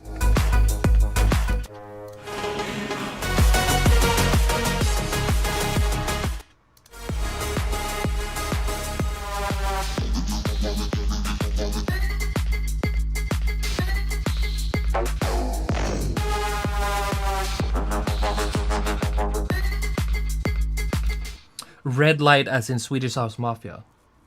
I think it's called Red Light. Pretty sure it's called Red Light.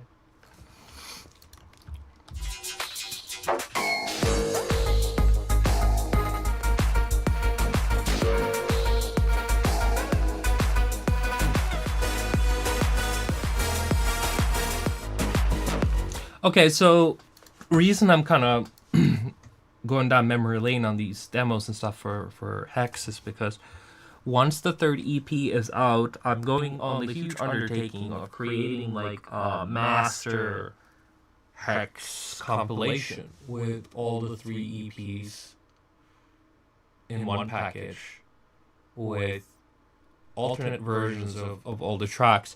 So a lot of these tracks aren't going to waste.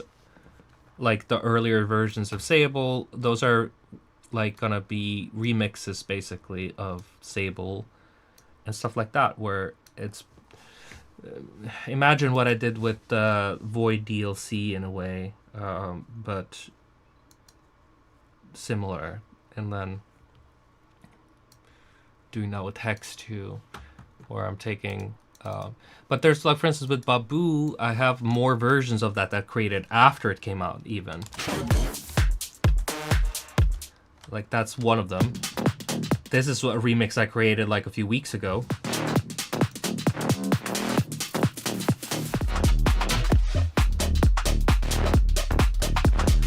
You totally missed out on the pun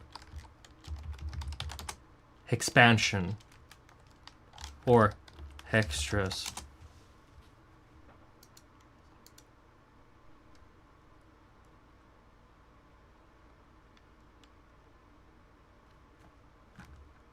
Yeah.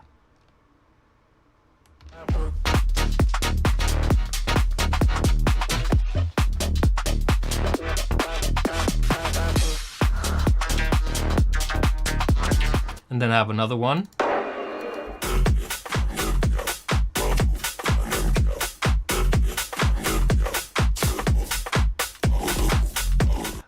Those Spain Latin IDs are Blanco canceled Blanco projects. It's not Savant.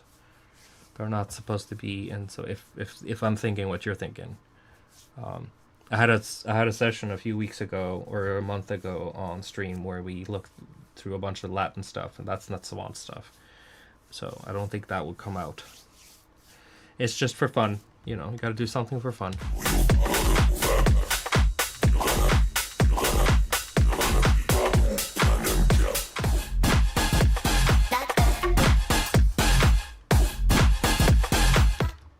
Detune Live demo. So this is the absolute first version of Babu. And all the sounds are recorded on my Mini Moog Voyager. Like all the sounds on this.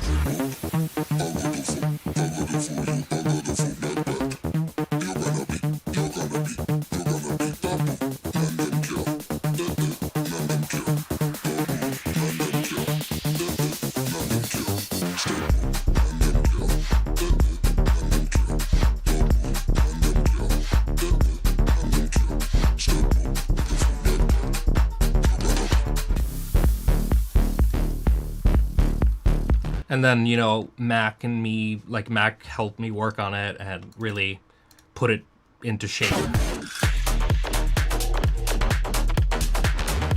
He created all those tiny, like, you know, he made it really come alive. He added a bunch of stuff on it and really made it, like, vibey.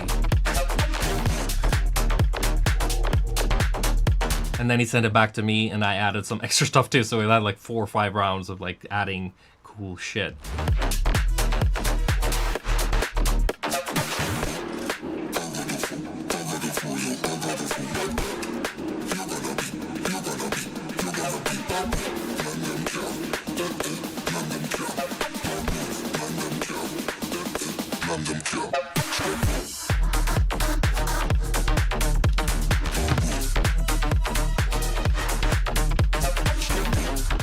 The stems I sent to him, that was this one.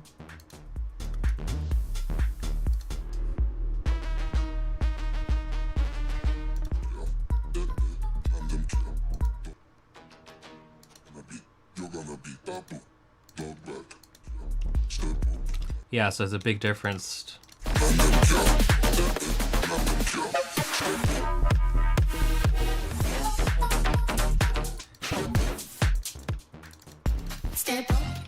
Oh, here's another really early version of that stuff.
So it is what it is. It is what it is. So yeah, I'm gonna work on that one as I'm done with the Hex Part 2, which is pretty close. Let's see how close we are.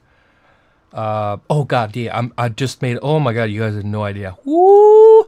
Oh my god, you guys have no idea what I'm cooking. So there's an artist called Milk. She is you know, she's been doing some bangers for a long time. She's been on Rocket League, Fortnite too, I think. And she's released tons on Monster Cat and stuff like that. She's very successful in her own right. And me and her, we've been buddies for a while. And she also supplied some voiceover work for a game I worked on called Vikings on Trampolines. And I reached out, or we had a chat, I think like 2 years ago, and she showed me some stuff she had worked on with Font Case that was never gonna get released or something. He never released it, and the vocals were just like so awesome. I was like, can you do some shit like that for me? And so I sent her a demo, and this song has more versions than, I think we went through some on the stream a few weeks ago, where we basically went through like a shitload of the encore tracks. Look how many fucking versions of this track there is. And it's not just a dip in the mix. These are different genres. Like, Turbo is a different genre than Encore. Encore X4 is different than Encore X5. Then you have this one is different than Twix House, Turbo, Tulip, Encore Savant, different, Encore Final, Dre, Breakdown, Big Beat, Encore again. There's even 2 more versions that I didn't even render from FL Studio that are completely different. So this song went through hell and back to become what it is today, and it's one of the fucking most like super tracks on the Hex thing, and I want to release a single of it, and like let me know what you guys think about this. We want an encore.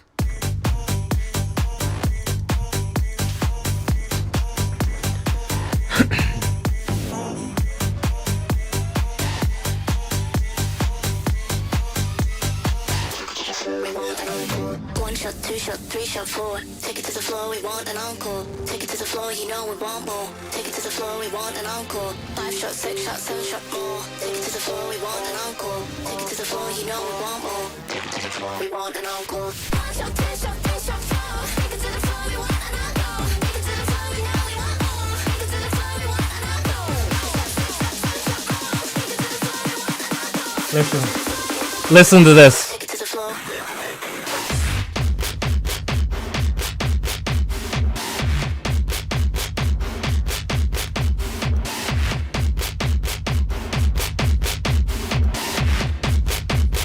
Take it to the floor, we want an encore.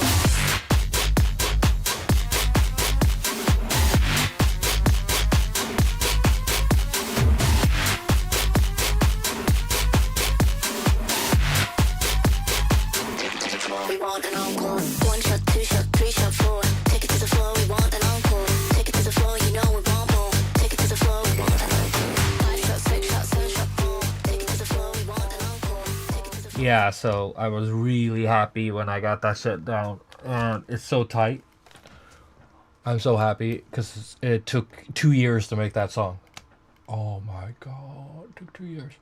All the other versions are good in their own right, but I sent all of them to, and I was like radio silent with her for like 2 years. Like I basically didn't talk to her for 2 years while I was working on this. She probably thought I forgot about it or I didn't want to work on it, whatever. Just like with Funcase, right?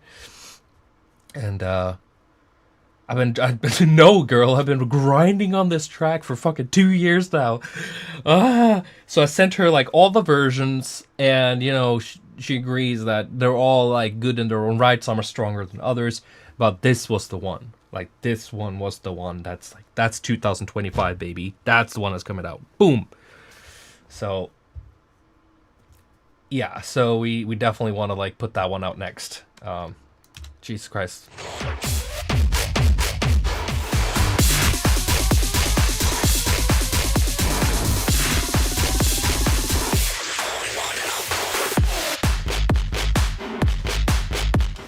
And it has a lot of the vibe. It has a little bit of the vibe from One Good Thing that I put out on. I think it was the last EP or the first EP maybe. One Good Thing. It has a little bit of that same vibe, and I fuck with it a lot. It's like that sweet spot between tech house, bass house, and hard techno. It's like this sharing bed.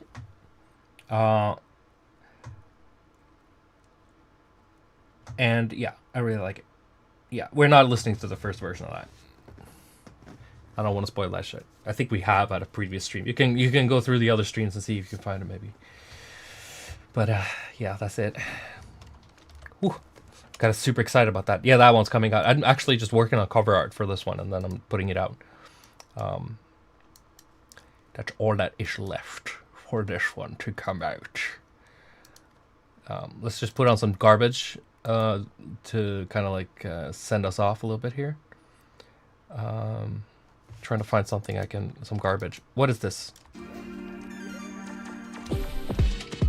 Oh, I you know me, I do some weird shit sometimes. This is me making a fake 90s fighting soundtrack for like a Street Fighter 3 inspired type stuff. You know, okay, so it's a little bit like hip hop-y and breakbeaty and stuff like that. Like I don't know. I'll put that on. We'll I'm gonna take a glass of water, get a break, and then come back, and then we can finish up.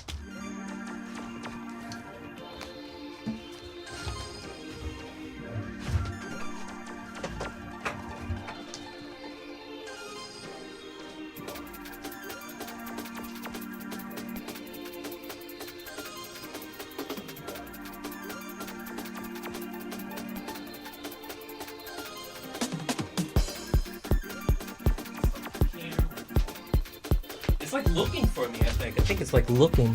Where are you, bye? Okay.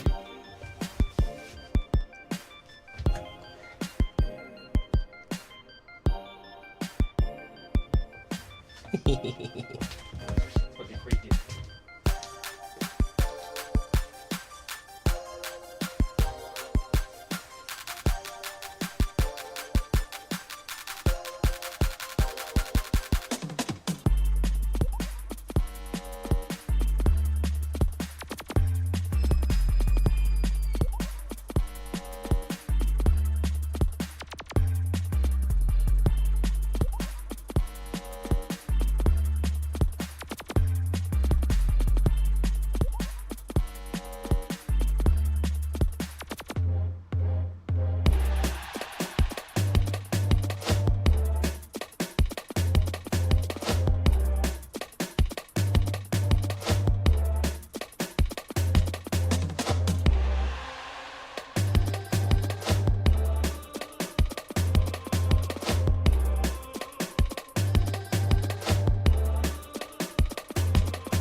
Yeah, oh, sorry.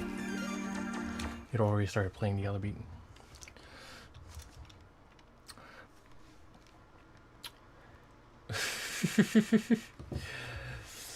Oh, yeah.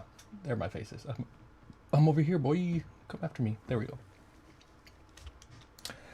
So Street Fighter 3 is on, you know, it's, I don't know if it was the greatest Street Fighter, but definitely the Muse soundtrack for that is the best soundtrack to me.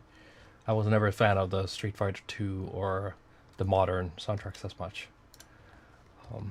I already made an intelligent drum and bass album. It's called Mama Sheen. Mama Sheen. IDM. People ask me about that all the time. I made an IDM album. It's out there. It's got drum and bass on it. It's got IDM. It's got weird shit, cool shit.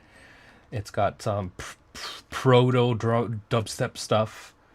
Yeah, Third Strike. Flame soundtrack. Shit, that soundtrack is hot. Japanese people outsourcing fucking some beats. Looking for some baits. But yeah. Yeah, if you want some Alex IDM drum and bass, I got this 2011. That's a long time ago. Where is it? It is, here it is. Oh, great.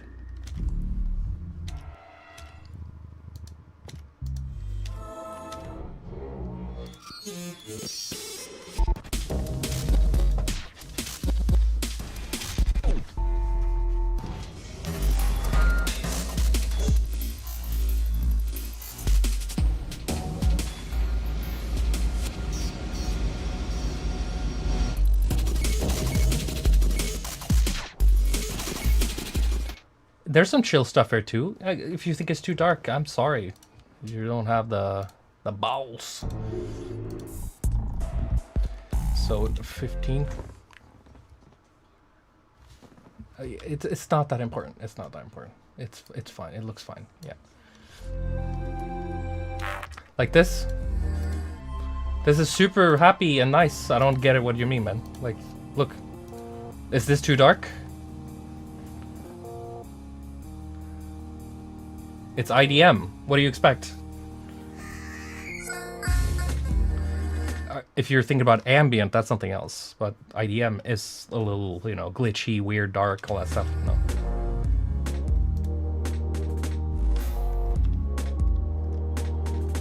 So check out the album. It's on YouTube, all that stuff. Here's a drum and bass. IDM drum and bass, specifically.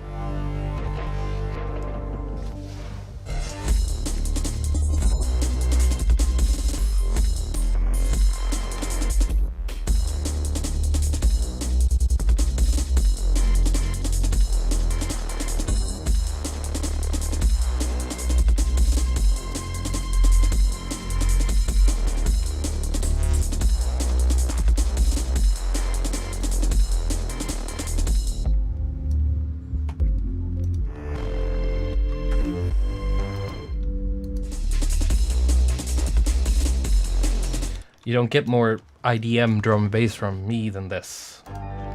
And I would never do this again, I think.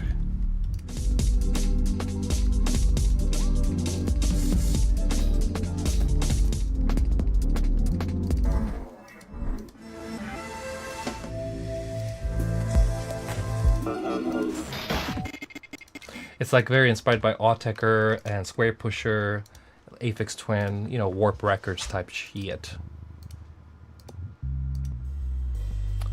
A little Radiohead in there too, actually. Like this thing.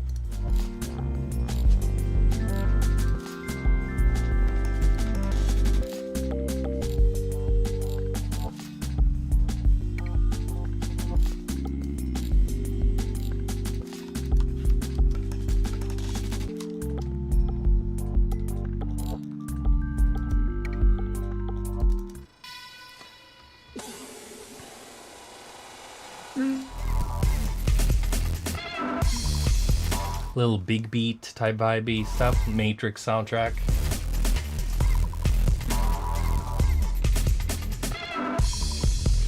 And this one, it's a little bit like, I don't know, it's not dubstep, but it definitely had the vibe before I started doing dubstep.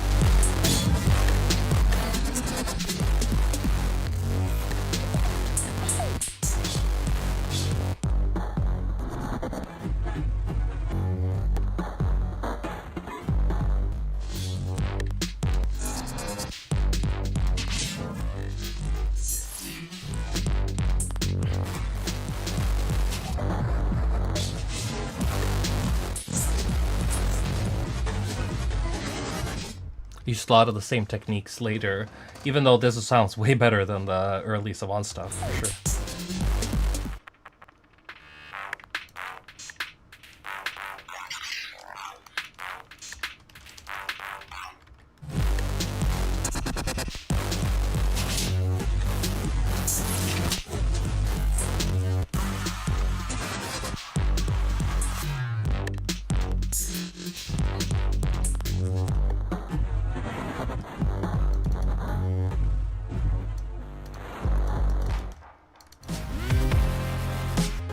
Yeah, because the first dubstep I made hasn't...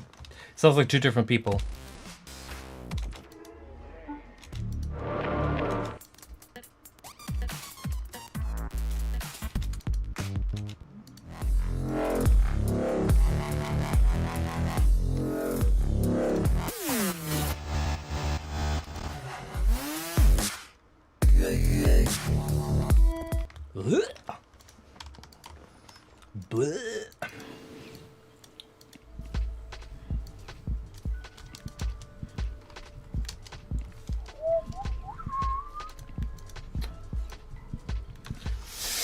Anyway, whew, god damn, I made a lot of music in my life.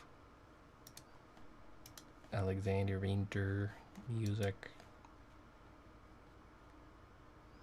Oh lord. That's 500 gigabytes I'll never get back. Oh. Okay, anyway. Any last words? Before I head out. It's 12 in the evening.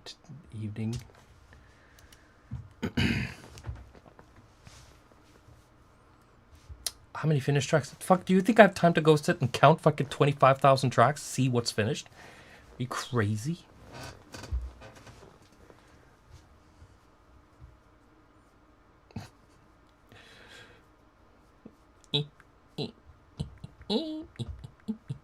Cheers, dude. Thank you, Stuart. You're always fucking up my face with that super chat. You getting the crown too, #1. Damn. So yeah, I don't know what's finished. Everything's relative, you know, Einstein shit. Depends on how you look at it. Listen, I would love to play India. I would love to play Australia, the moon, wherever. But so I need to get my affairs in order before I can play anywhere.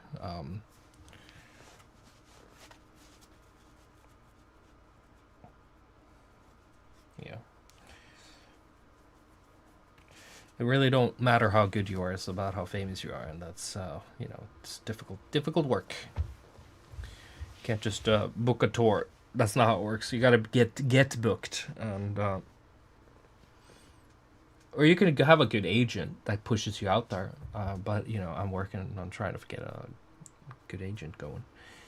But yeah, Josh is not here. Cult Club, all of this stuff really depends on the success of Hex and everything, really, before we focus on spending more resources on anything. Because at this point, I've been like, because you know, I'm trying to you know, save up for a house, and I'm trying to pay bills, and I'm trying to you know, provide for my wife and my child, and you know, all these things are very expensive endeavors in life, and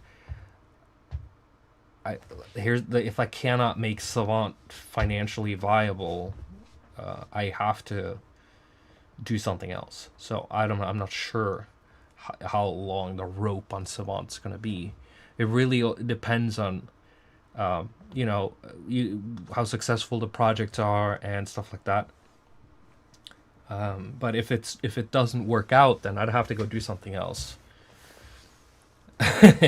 So yeah, so a good way to support the project is to, you know, buy stuff on Bandcamp when it comes out there, because I get most of that money, and super chats help a lot.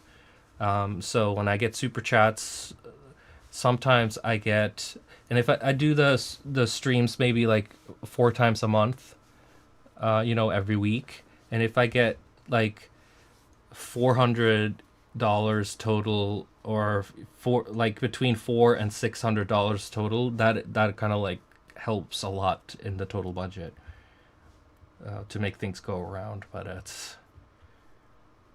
I gotta figure out what to do, because it's you know, can't buy a house with nothing, you know.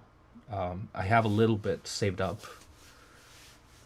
so it's not terrible.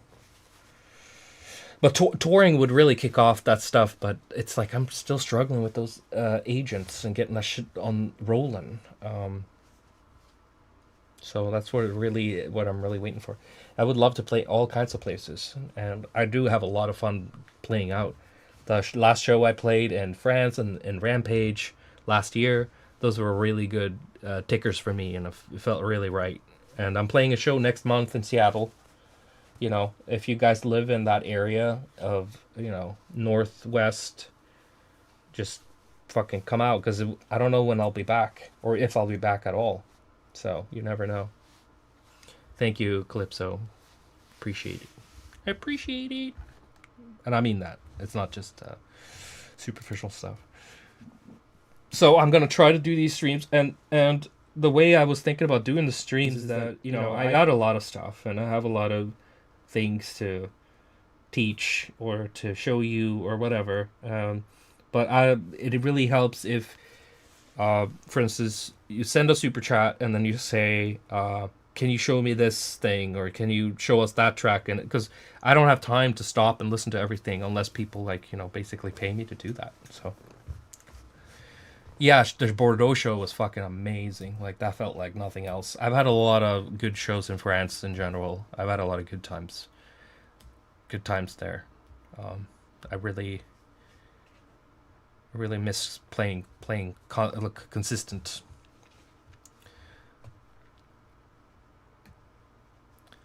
So, but yeah, I'll be back next Sunday.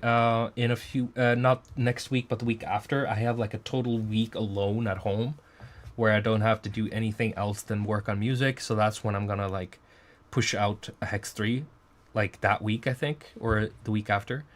And right now I'm gonna put the encore track into the system, so it comes out like in a week or two. So there's like everything's gonna come out very soon. And then after that, you know, there's hundreds and hundreds and hundreds of songs that I need to figure out what to do with.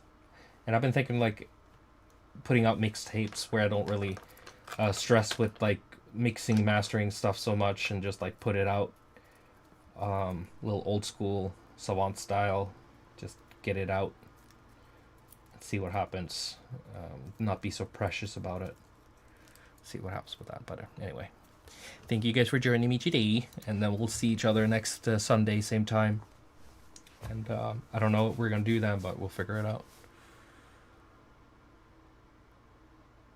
Yeah, so the Cult Club, somebody's asking about the Cult Club. Yeah, it was supposed to be like sort of like behind the scenes Patreon type deal for you know, instead of having a Patreon, could have like